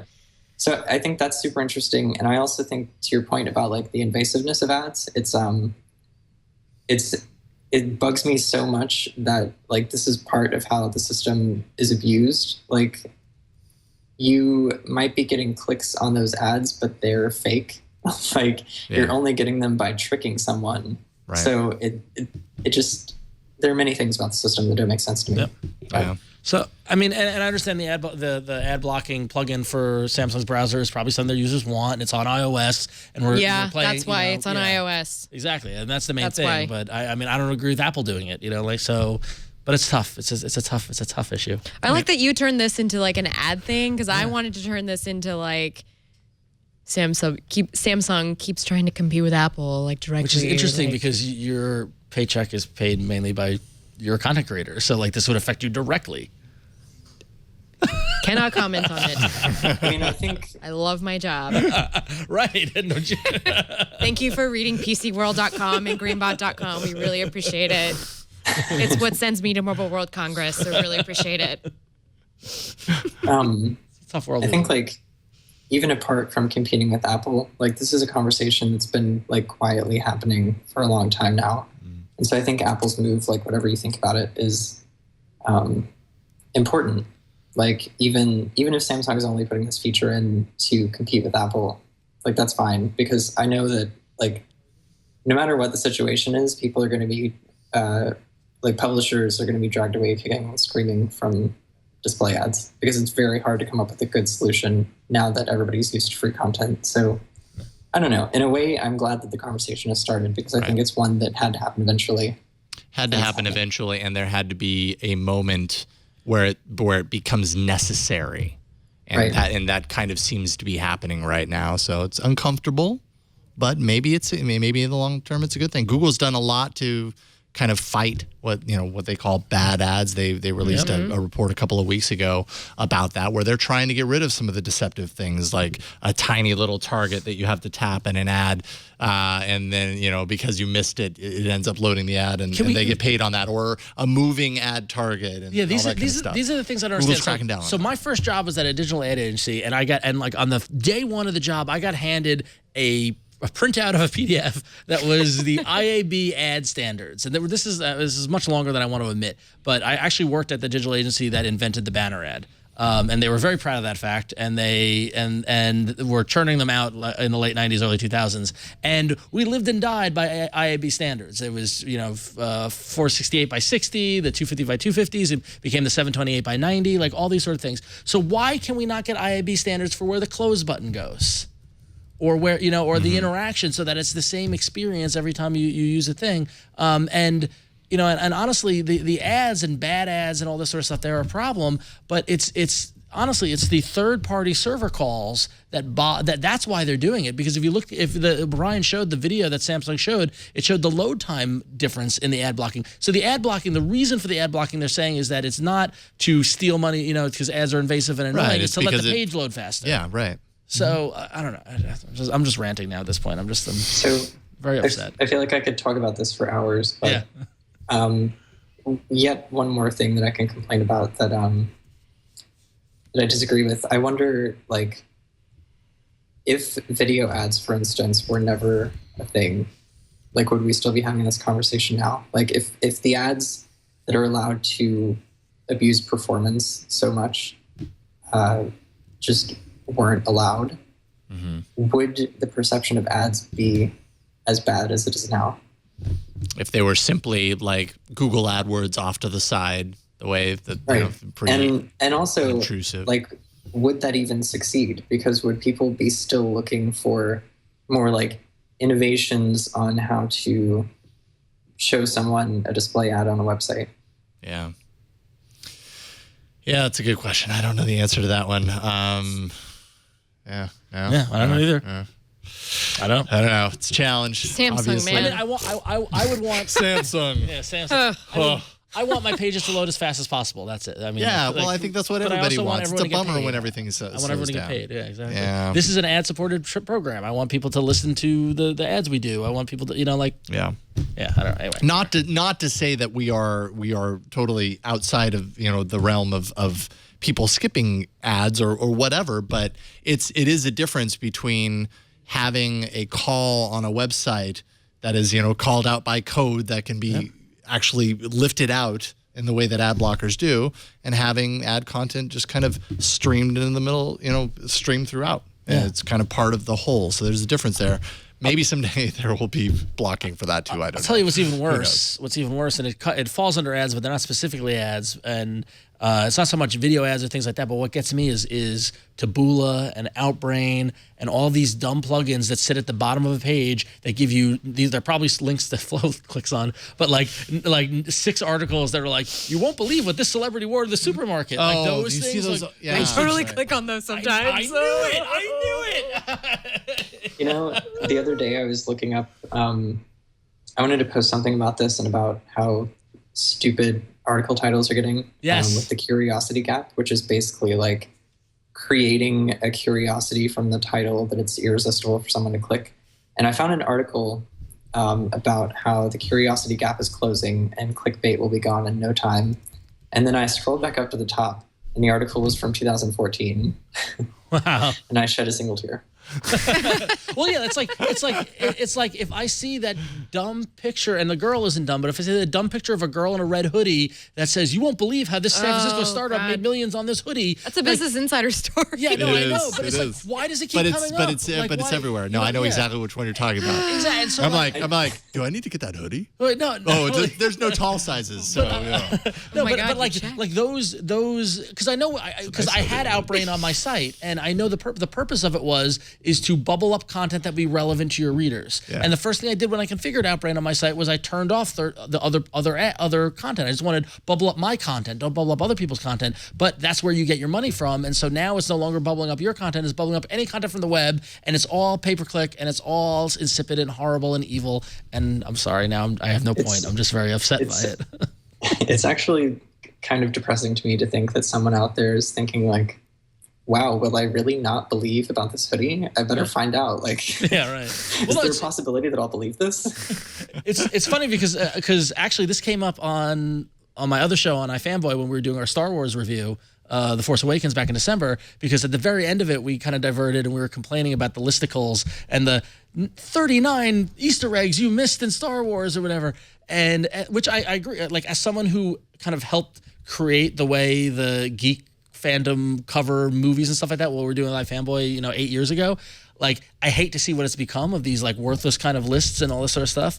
And a lot of people agreed with us, but then some troll on the internet CC'd the woman who wrote the listicle on Vanity Fair that I used as an example, because I was like, even Vanity Fair's doing it. And someone's like, whatever her name was, like, you won't believe what I fanboy said about you, some real bad stuff. And like, and she's like, and of course she responds and she's like I care. And then I wrote to her, I'm like, no, actually we didn't call you, like we're just calling out the top, like it was all very fine, but it's just like, I don't know, listicles are bad. You won't These things are believe. bad. Everything's bad. So All right. sorry. Anyway.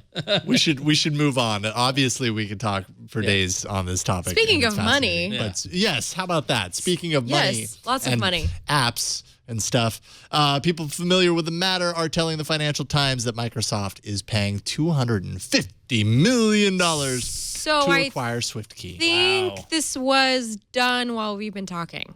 Yeah, so there's I think been it's been some- confirmed while we've been. It looks like chit-chatting. TechCrunch has an update that says investor sources say the deal is all cash, definitely going through, will be announced Good for you. soon. That's great. Is our good friend Joe still there? Joe, I believe, is Joe's still there. Yeah, Joe Braidwood's still there. I Joe, you almost are wrote him an taking us email off- today I'm saying, hey, we want to have you on. But then I was like, you know what? He's I'll not let gonna be the able dust to. settle. We'll get him on eventually. He comes on pretty regularly. Maybe he'll bring us so. presents. What I think is interesting is that headline in the Financial Times, at least, was, the presents would be nice, was in an AI push. Well, yeah, I mean, it's right. Like AI, man, it's such a big deal right now. And that's Microsoft's deal. That's the thing that they want to take over. Okay, they have a whole freaking like faux living room where AI like runs the world. Yep. And as someone in the chat room just mentioned, let's hope let's hope what happened to Sunrise doesn't happen, but it invariably will. Like Microsoft is going to acquire SwiftKey. It's going to exist for a little while. They'll incorporate it into their devices and then slowly shut it down, like they did with Sunrise. I mean, that's what happens in these acquisitions. Google does the same thing. So even though I use SwiftKey on my phone, hold I have to guess that if this is really about AI, it's about SwiftKey's neural keyboard. They've been alpha. That's true. Yep. So that's obviously a big deal there. It was a paid app for a long time. You remember? It was a $4 paid app. Then they switched to a free model in 2014. So did I. Yep. 2014 with a marketplace on themes and personalization. Never really knew how the themes personalization marketplace was going compared to the old model, but I don't know. This is a pretty good outcome. I'm sure I'm guessing we're going to find out like officially from Microsoft sometime very, very soon. You know what else is a big deal? What? WhatsApp.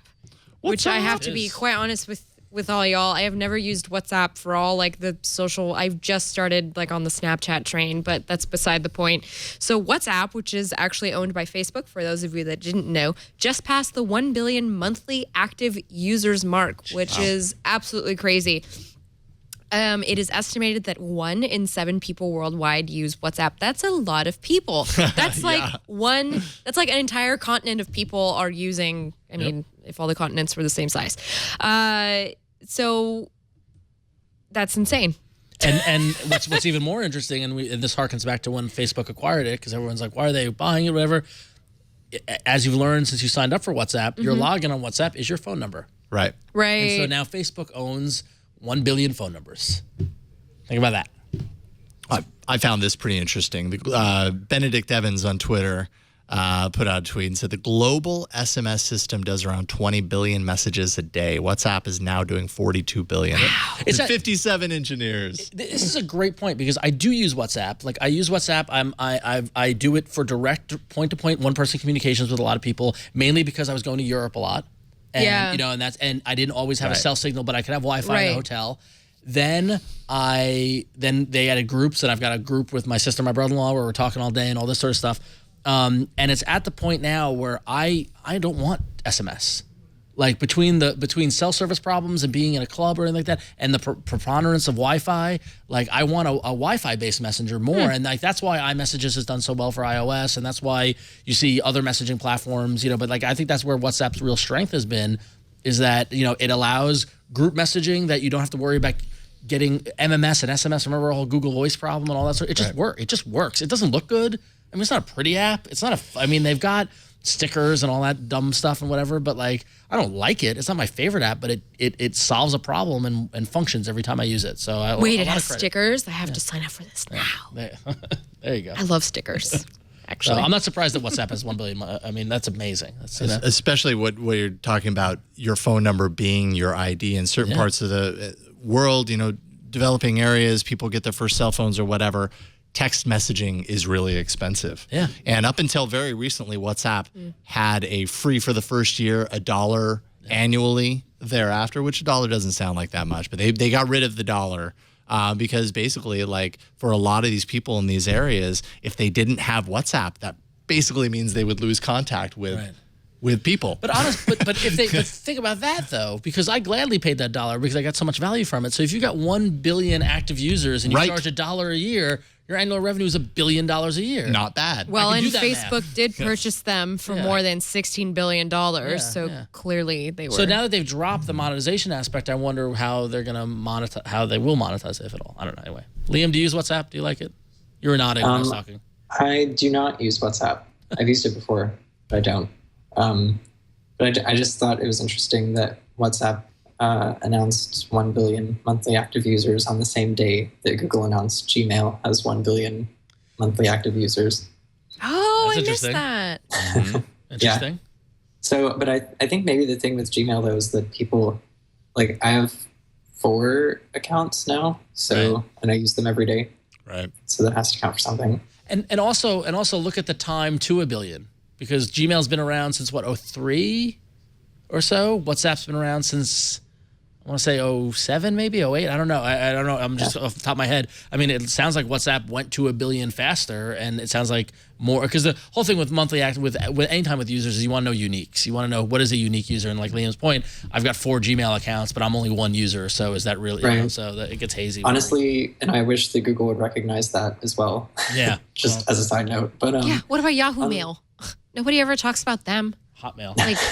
Or Hotmail. I still have my Hotmail account. Someone gave me their email address the other day and had an AOL, and I was like, oh, really? Oh, yeah. I'm like, You're still on that? why? Yeah. I mean, maybe at this point you just got to keep it around. It's like nostalgia. Well, honestly, we blew identity. I mean, now it's a whole other topic. Oh, like, my if God. If you go back all to about everything. If you go back to 1996, 97, we blew online identity. We blew it. We absolutely, we had it. There was a moment in time where we could have defined what your online identity meant, whether it was your phone number or some sort of unique identifier or something like that. But no, I signed up for R. Richards 1977 at optonline.net because that was my first cable provider. And then hypothetically 20 years later, that's still my email address and that's my identity, and it's not what I want. Right. And it's sad. It's very sad. I know. We all have embarrassing usernames. Yes, we somewhere. do. Oh, we do. Yes, But, we do. I absolutely, anyone who knows me knows I do. On the question of like WhatsApp and monetization, I think that probably since they're under Facebook, there's, you know, the pressure to have direct monetization from users is off. And I would say that they are more in the indirect monetization as part of the larger Facebook machine, if I had to guess. Right. Probably. Yep. And driving mobile usage, which is what WhatsApp is all about. And it's a huge priority for Facebook. Check out this. So this little stat. So you're talking about, 1 billion users and how long it took WhatsApp to get there versus Gmail. Facebook acquires WhatsApp back in 2014 for $19 billion. WhatsApp's user base has doubled since Facebook acquired them in 2014. And it's not like so Facebook's that's pushing rapid. But it's not like Facebook is pushing it. Like, it's not like you go to Facebook. Have you ever seen an ad for WhatsApp or any nudge to install WhatsApp? I'm not sure that they need to, No, they based don't, on these based on these markets that it's really thriving in. It's Yeah. just the way it is, for all intents and purposes, many people's number. Yeah. You know what I mean? This is how you get in touch with me is WhatsApp. Yeah. Because it's expensive to do it the traditional way, you know? I was hoping you'd say for all intensive purposes. Yeah. Why, so you could correct me? I like it intensive. Oh, It's okay.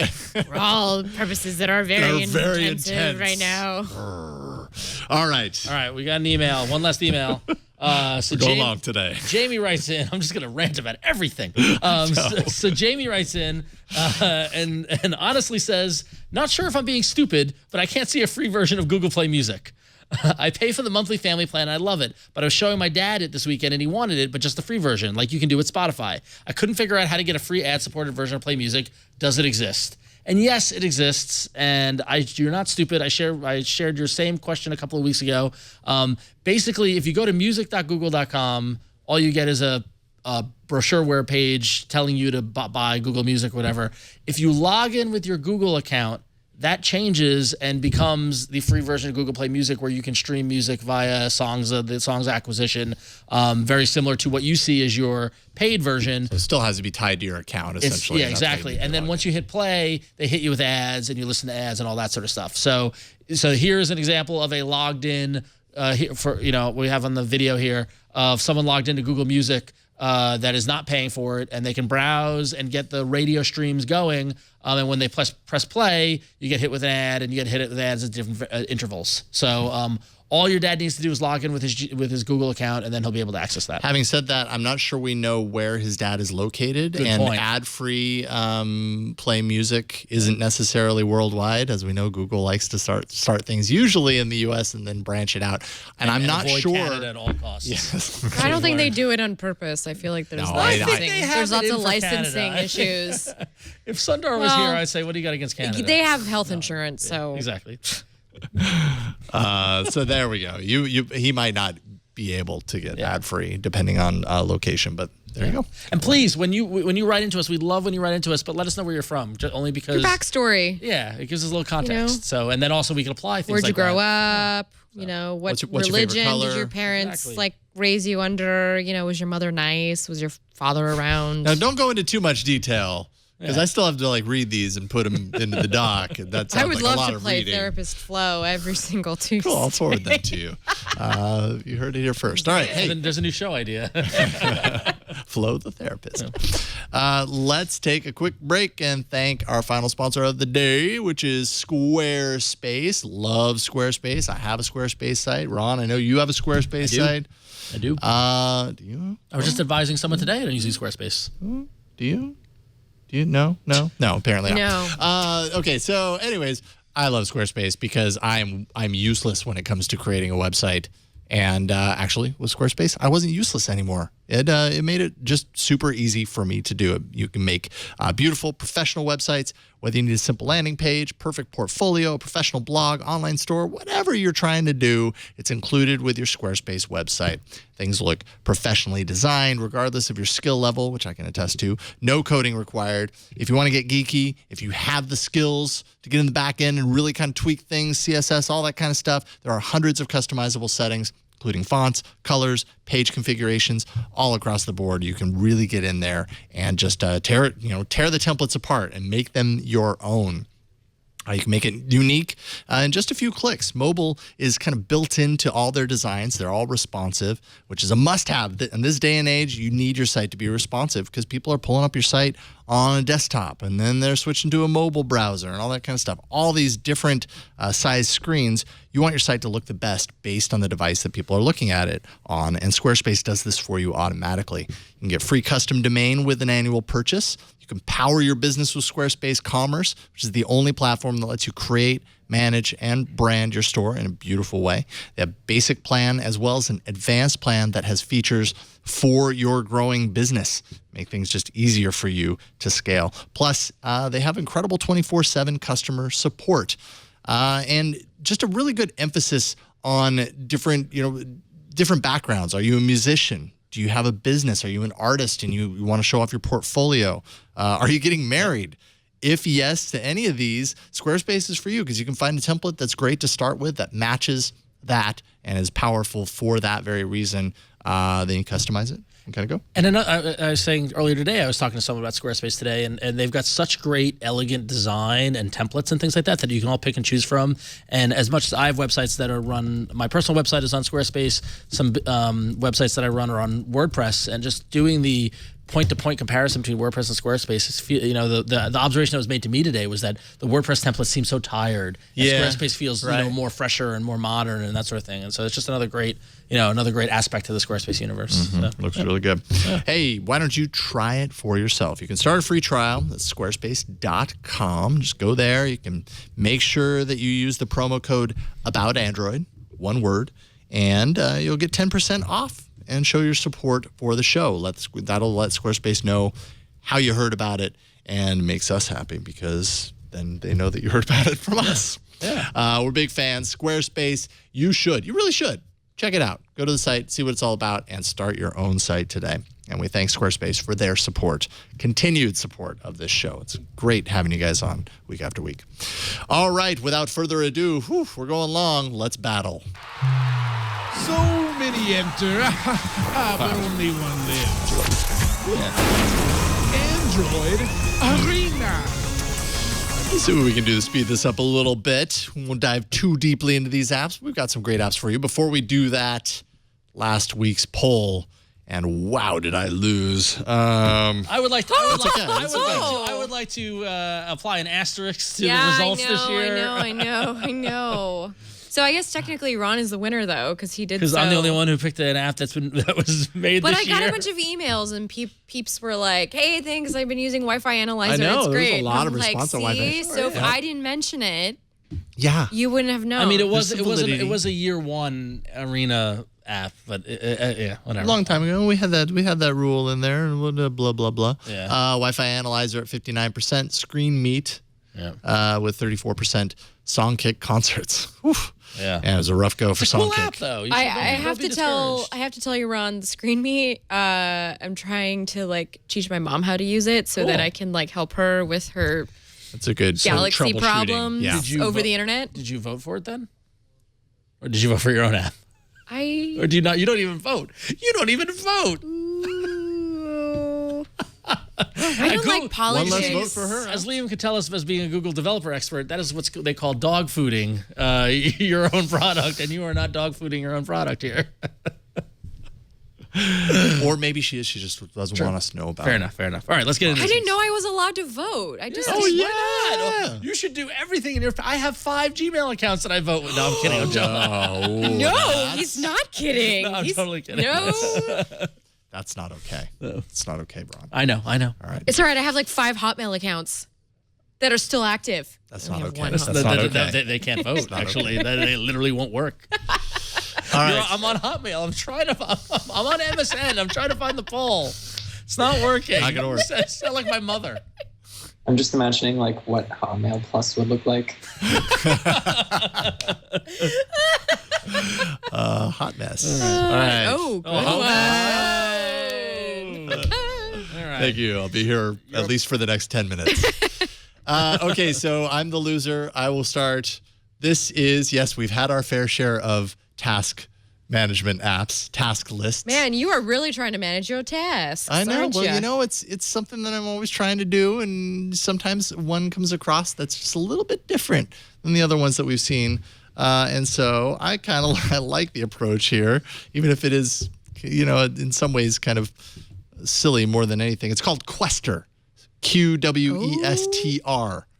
Basically, what this is. I see. It's a way to kind of gamify a little bit your to-do list. This is a redo of the Habit RPG, right? Exactly. Yes, Yeah, there it's are the same different. people. There are, It's the same people.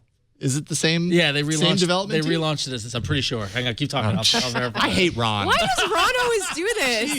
Jeez. We He need just to like cancel kills the show. everybody's like. What are you talking about? Did they vibe. totally like I'm rename? pretty sure. Keep Oh, talking. you Keep talking. suck. Yeah.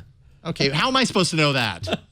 It's okay, Jason. I will Jeez. listen to you. My goodness. Go on. Okay, so Tell us how great I'm going this to go app is. ahead and add a task here. Add Beat up Ron, exactly. Ron. Oh. I was going to suggest something way worse, Jeez. but that's kind Okay, of mean. so now I have a task, all right? And then when I'm done, oh, here, hold on. Wide shot. Okay, so I beat up. I moved the whole table. Yeah, be I'm careful. afraid this table's going to like I really just went with fall it. apart. I really went with This it. table is literally on its last legs. Yeah. And so I could swipe it. And hey, what do you know? I narrowly escaped a deep space anglerfish. So every time I do this kind of stuff, I gain experience points down at the bottom. You can see I'm 44 and 15. Not really quite sure what that means. I can go into the casino and I can, Ooh. yes, I'll go ahead and redeem. Yes, I will purchase. And now it's like a matching game. Oh, no, that was not a good one. Blue diamond is there. I don't really know. Done. Done. Okay. Well, Oh, you I know, think. What? I matched the X's, but What was the point of sword. So if I match 2 actual things, like the X's are just kind of Oh, the X's are nothing. You need to match. Yeah, you don't want the X's. Yeah. Anyways, you get coins, and it's just about gamifying your to-do list. Let's see here. Let's check out my inventory. I've got a basic dagger, and I'm wearing a clean T-shirt right now. But as I go along and I complete more tasks, I was about to say, I can upgrade. The basic dagger is always a bad thing in an RPG. Hey, you got to start somewhere, right? It's true. And as you battle different foes, you get more coins and you build things up. And, let's be honest, there really isn't a whole lot that you can do with these things. But if you want a to-do list that isn't just a to-do list, that maybe adds in a little 8-bit, flair, and has little games like mini games that appear every once in a while that you can play, which on a to-do list app maybe isn't the smartest thing because it's a distraction more than anything. But let's not talk about that. Let's pretend that I didn't just say that out loud, and let's just enjoy that Quester exists and can take your to-do list to the next level. Ron's having a hard time proving his theory, which I think is a good thing for me. I will actually do something that is rare and admit that I was wrong. We all can learn. All right. And this is why I was wrong, because I read about Quester, and I read about the fact that Habit RPG changed their name to Habitica. Oh, okay. So the name change, and then I read Quester is like Habit RPG, which became Habitica, and in my head I got confused because I read a lot of things. Phew, because my goodness, I was gonna But this looks very cool, and I love a good productivity thing, and video games are fun. So good job. Yeah, I'm still building up. I want to pass, get to the next level. The problem is you can add junk tasks and swipe them and continue on. But, play for real. It's called Quester, and it's just kind of Get your tasks done. Yeah, with a little RPG action as well. There we go. Quester. All right, let's see here. Who's next? Quester's a cool app. I like it. All right, I'm up. Thanks, Ron. All right, Brian, I'm going to need a little of your help because I want to show screenshots from the Google Play Store. I should have told you this before the show. But anyway, so recently I was hanging out with a friend of mine who works in fintech, and that's what we like to call any sort of financial tech, banking apps and things like that. Is that what they call it? Fintech. That's what it's called. Fintech. Okay. That's the abbreviation. It's not Finnish technology? No, it is not Finnish technology. That would be fintech with 2 N's. This is 1 N. Anyway, so he pointed out to me, and I had not heard of this app, looked into it, thought it was really great, thought I'd bring it here onto the arena. It is called Prism. Apparently, it's by some I believe, Microsoft employees who created, similar to Mint, which was purchased by Intuit, basically a personal finance tracker, personal finance application. And, it's a modern update to, I feel like years ago we had a whole bunch of these apps that are take control of your banking and all stuff like that. And in the years since have gone on, the ability to log into different credit card and banks and suppliers, anyone you pay a bill to, it's gotten easier to log into their account and to log into your account and roll that up into one app. And Prism does it really nicely. I do have it here, Brian, if you want to show it. And I dummied up some of the information so that you're not seeing like what my paycheck is and things like that. But so what happens is that hope. Yeah, no, I made sure I went through a change. Okay. So so currently right now, when it loads up, it gives you a view, timeline view. So here we are in February. Tells me where today. There's nothing I need to do today. It says later this month, I'm going to get paid on February 15th. And I've got a T-Mobile bill that is due on February 19th, which is, because I linked my T-Mobile account to it. And if I want to go into it, I can organize it and I can say, okay, there's the bill, and it tells me when it's due. And I've already got it auto scheduled to pay, so I don't have to worry about it. And cool, I know it's coming. And what it will give me is it gives me a timeline view of how much money you'll have at any given point. So when I go to March, it will tell me, okay, what my income is going to be, where how much I'm going to have remaining, and then I got to work in, I haven't loaded all these different sources. So what you can do is you can look at it in different views. You can look at that on the bottom in the navigation. You can look at your actual money, and you can see your cash. You load in all your credit cards. And it's very easy to connect to your accounts. All you got to do is log in with your credentials to log into the American Express account or Bank of America or Chase or Capital One, or wherever your credit cards might be. And it puts them all under one roof. They give you nice, I don't have any notifications, but they give you nice little notifications so that when you connect someone, so for example, when you can connect your providers. So let's say I want to say, okay, well, I'm going to, I use Comcast, so I'm going to set up my Comcast account. and you need to log in with your Comcast information, what you do is you do that, you sign in, and then it says okay, and then you back away, use it, and then a couple of minutes it'll give you a notification saying, okay, Comcast is linked, you have a bill due on the 29th, and here's how much it is. And as you add each one of your accounts, you become giving this whole great, timeline-based view of your money that's coming in and out will really help you organize your finances.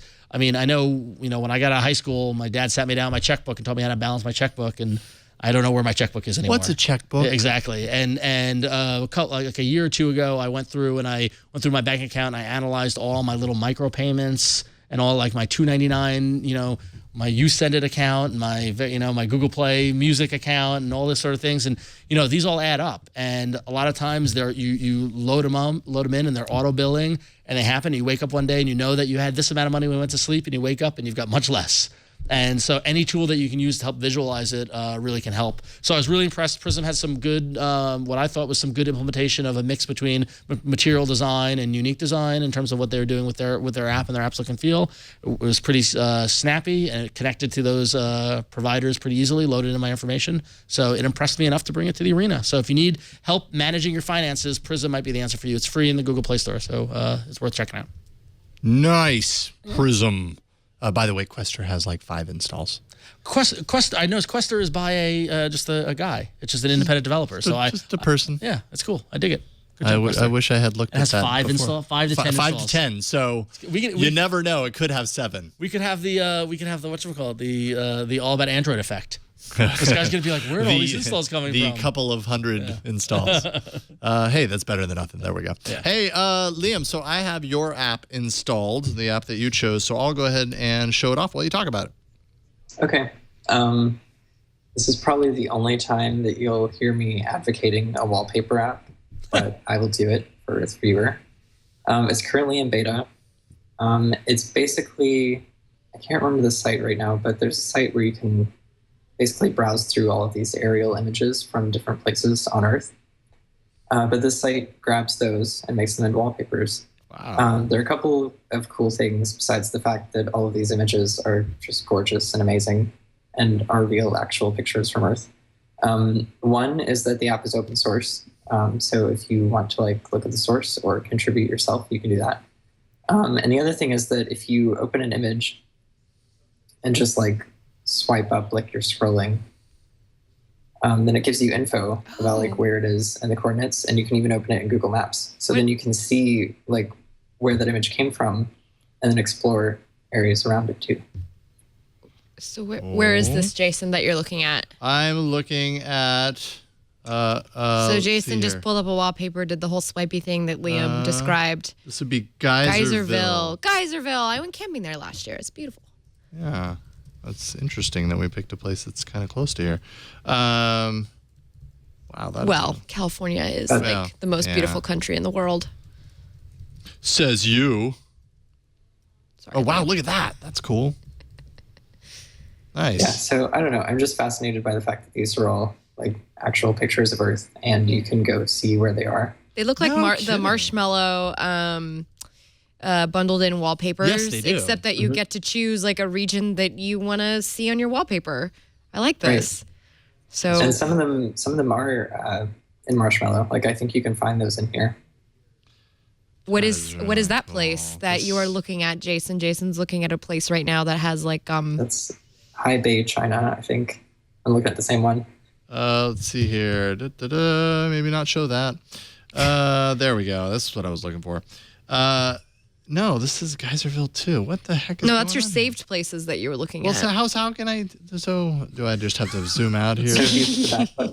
That's or China. just the back button, maybe. It's definitely China. I wanted to show me in maps. Why doesn't it show me in maps where it is? That's the point. High Bay, China. There we go. This is really cool. I like this a lot. Yeah, these totally have the feel of the install. Oh, I love that. I could see some icons looking nice against that. Yeah. And so I can go like this, and then I can set as wallpaper. Lovely. Wallpaper. And you can save it to your and then boom. Storage. There we Yeah, go. you can just download it if you want, or share it, or do whatever. I love it. That's cool. I like wallpaper apps. I'm glad that Liam brought on a wallpaper app. Look at all these CDs. I changed mine a It's a lot. Liam sanctioned. Those aren't wallpaper. CDs. Those These are. these are compact discs in the It's a field. rare designation. There we go. Where is that? I appreciate the compact disc Okay, yeah. area in Sudan called Oh. Karari. Oh, Oh, you interesting. should check out Somerton, United States. Can I search? Somerton. It has multicolored compact discs. You know, I learned because I took a photo of those one time from an Chiclets? airplane and asked, like, on Twitter, what are they? They're like irrigation. Oh, The interesting. sprinkler things go around in a circle, and so it creates like these little green circles. That's a zoom in on a microprocessor, right? Yep, So that's a chip. that's what we're looking That's all at. silicon, right? Yep. Yeah. Cool. Well, there we go. Looks good. I've got compact discs things on my wallpaper. That's cool. I like this app a Yeah, lot. I like it too. It's called Earth Viewer, View the Earth. and yeah, it's like still loading up to 1,523 images. So there's a lot of Diversity. Lots of different. Can you set like a random? Let's see here. Load wallpapers randomly. Shuffle the wallpapers each time before loading them. Restart required. Okay. And okay, cool, nice. So you can kind of have it swap out and stuff. Very neat. Okay, that's called Earth Viewer, one word. And thanks for the update on that. That's great. Love it. All right, Florence, you're up next. Well, What this you is got? a relatively simple app. I have pals on Instagram, really good friends. We're always hanging out like people do and posting pictures of each other on Instagram. And sometimes people forget to share things with me. Or sometimes I'll be on Instagram in the morning when I'm just still kind of waking up and I follow a lot of meme feeds. So I found this app called Instaburner, which lets you save images from Instagram right from within the app. So all you have to do is install it, turn it on, and then It's a big button. yeah, that's it. You just turn it on, go into Instagram, find something that you want to download. I'm a little afraid to go through my feed. Just do the first one. So we'll just do the first one that's fine, before you see all the yoga memes. What you do is just go, and as soon as you hit the copy share URL, this little thing will pop up. This little circle, it looks like a Facebook chat head, will pop up in the corner, and then you could just tap a button to download it, and that's it. It just saves. Why doesn't Instagram allow you to download? Because they don't. Because they want you to view the images on there. They want the Yeah. traffic. Yeah. Yeah. I did an app that did this similarly.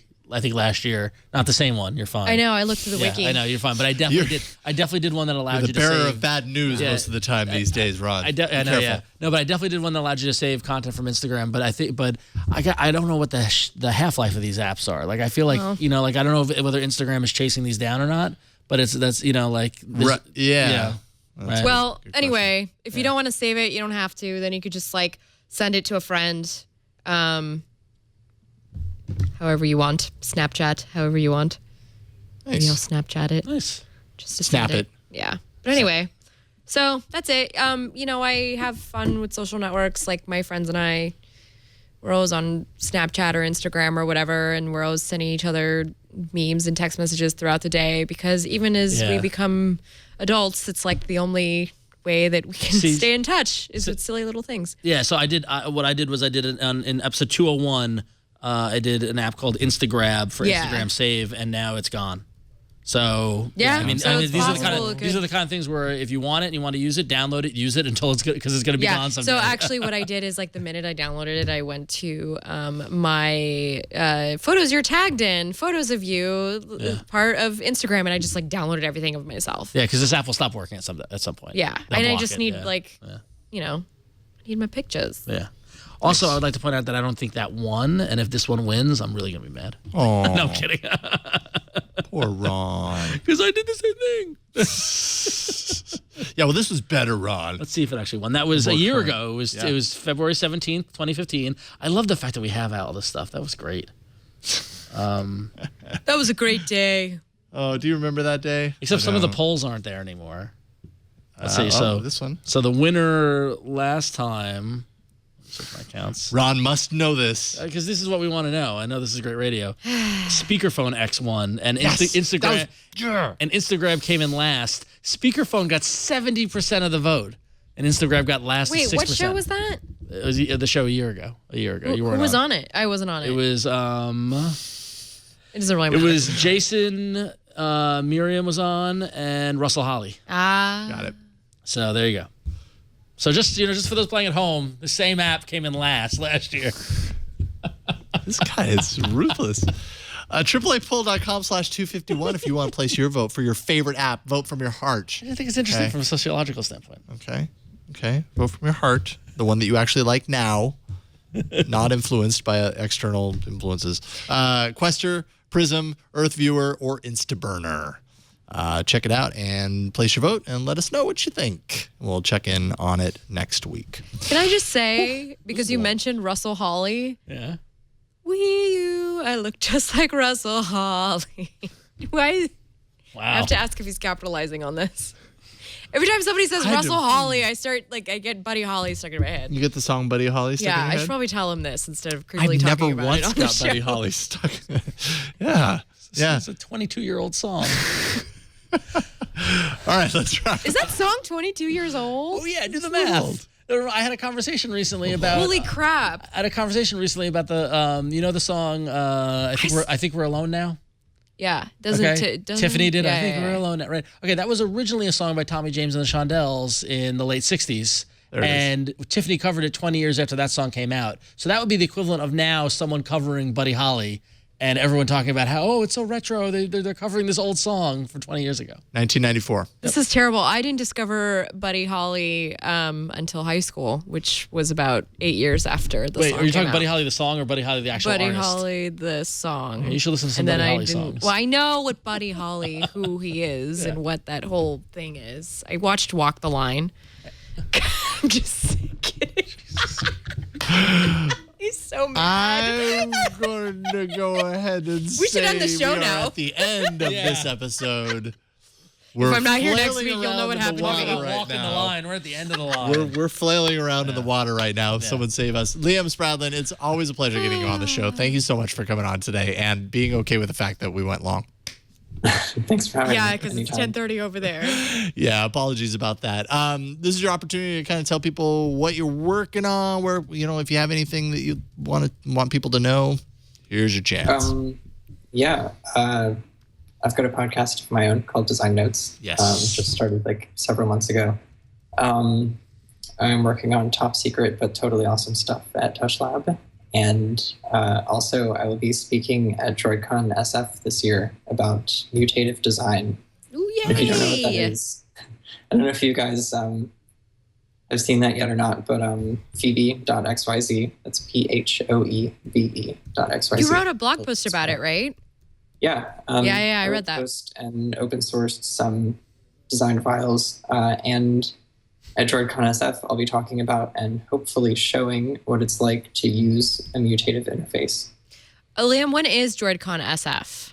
It is in mid-March. I want to say 17th and 18th. Okay, cool. That's awesome. Yeah, I went to DroidCon last year in NYC. I was there too. Yeah. Y'all should. You were there. That's right. You came and watched my panel, which I'm so nervous about. Yeah. See, Ron does support me. I do. He does, behind the scenes. Yeah. But mutative design is kind of the big thing for me that I'm working on right now. We were talking about AI earlier and things, and I think this is probably a direction that things are going to go. Interesting. I'm excited to be working on it. I put the link in the doc. I've never heard of mutative Liam, you're going to be design. too big for us one day. You're going to be working at Google and they're going to put you behind a cage. They're going to be you're never allowed out ever again. We're going to be doing a podcast in 10 years and be I know me and Liam go way back. Yeah. So we got that Google I/O. We're hey, Liam. I remember when he had one painting on his wall. When I just had that one poster in New York. Yep. About mutative design.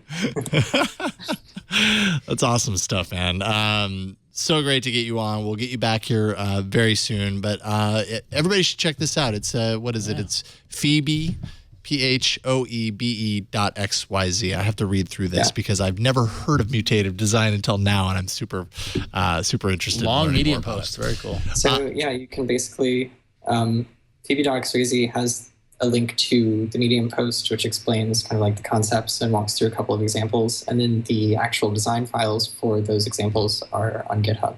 And there will be more cool stuff on GitHub soon. So keep an eye. Stay tuned for that. We'll have you back soon, Liam. Thank you so much, and get some rest because I know it's late now. Sorry, I'll probably be up for a few more hours. Okay, all right. That's right on. All right, thank you. Ron, what about you? Yeah, so you can go to, as always, go to about.me/RonXO, and there are links to all my social media links, like Twitter and Google Plus and Facebook and Instagram and all that fun stuff. And then I also do some other podcasts other than the show. You can go to ifanboy.com if you want to get your weekly fix on comic book news. And if you really like Martin Scorsese, you should go check out goodfellasminute.com because we are analyzing the movie minute by minute. With the movie, we got another like 2 or 3 months to go, and then we'll be done with it. We're on like minute. You're I think counting minute the days. 97 came out today. So you're counting the days, aren't you? Yeah, 146 can't come soon enough. So I've never done a podcast that ends. So I'm really curious to be what it's like to do the last episode. And suddenly get found time again. I'll just fill it. And I got another one planned to start in June. There you go. So there you might as well keep it going. Yeah. Thank you, Ron. What about you, Flo? I actually have something totally new Cool. to promote this week, and it's that That's right, you do. PC World has a podcast, finally. It's a video podcast. We're kind of trying it out. It's beta. We're just trying to see what is interesting to folks. It's me, Gordon Ung, and my boss, John Phillips, but we will be having rotating hosts throughout the week as the news changes. But for now, we record it every Wednesday morning, and it goes up, I believe, Thursday, either Thursday or Friday. We're still working out the kinks. But anyway, if y'all want to head over to PCWorld.com and watch it toward the end of this week and just like tweet me, let me know what you think about it. Be constructive. Definitely we'll take it into consideration, and we really appreciate you guys checking us out. And That's awesome. Cool. What is the name of the show? it's the PC World Show. That's good branding. There you go. That's good branding. We were I like, it. what should we call it? The PC World Show. Hey, there you go. You do it in Google. You plug that in Google and you find it immediately. That's the important part. It's just a roundtable discussion of the biggest news from our sites that week. So awesome. Yeah. Good. Congratulations. Good job. Yeah, congrats on that. Thank you. It PC took a World lot. Show. It took a Welcome, lot welcome of to 2008 or well- 2015, depending on your take on podcasts. Because a lot of people told me that podcasts were big last year. Well, this is a video podcast, true, that's so Yeah. you know, the idea is to, It's cool. you know. Digging deep into the vast Surface Gate conspiracy. Excellent. Check that out. PC World Show. Brian, what about you? Well, when I'm not doing this show, I also do a show with Padre. Although, Jason, I found out I was replaced. Oh, yeah. What? Yep. Look at that. What was up with that, man? Thought we were friends. Were you on a beach at the time? I was actually, yeah. Well, so maybe there we go. I don't know if you can tell from my camera, but I've gotten a little tan, so. little darker than I'm normally used to seeing you. It could just be the fact that there's no light on I can't you, even but- see you. That must be a nice 10. I get really dark, you know. All my freckles just get really Please close go get a together. skin cancer checkup. I need to. Yes. As a PSA to everybody out there. Jesus, it gets really heavy really It does. It does. Okay. You can find me at about.me/Jason Howell. Follow my music someday at yellowgoldmusic.com. Check out Tech News Today every day. Tech News, twit.tv/TNT. Also, Android App Arena at twit.tv/arena. That's everything I'm doing. Busy guy. But that is it for this week. You can always just leave us a voicemail, 347-SHOW-AAA. You can send us an email at AAA@twit.tv. You can find the show on Twitter. We are at Android Show. We are on Reddit at twitaaa.reddit.com. We have show notes and past episodes at twit.tv/AAA. All our episodes can be found all over the place, YouTube, iTunes, wherever you happen to be checking, we're probably there. You can catch us live every Tuesday starting at 5 p.m. Pacific, live.twit.tv. That's it for this week. We will see you next week on another episode of All About Android, possibly a little bit shorter. Bye! Hopefully.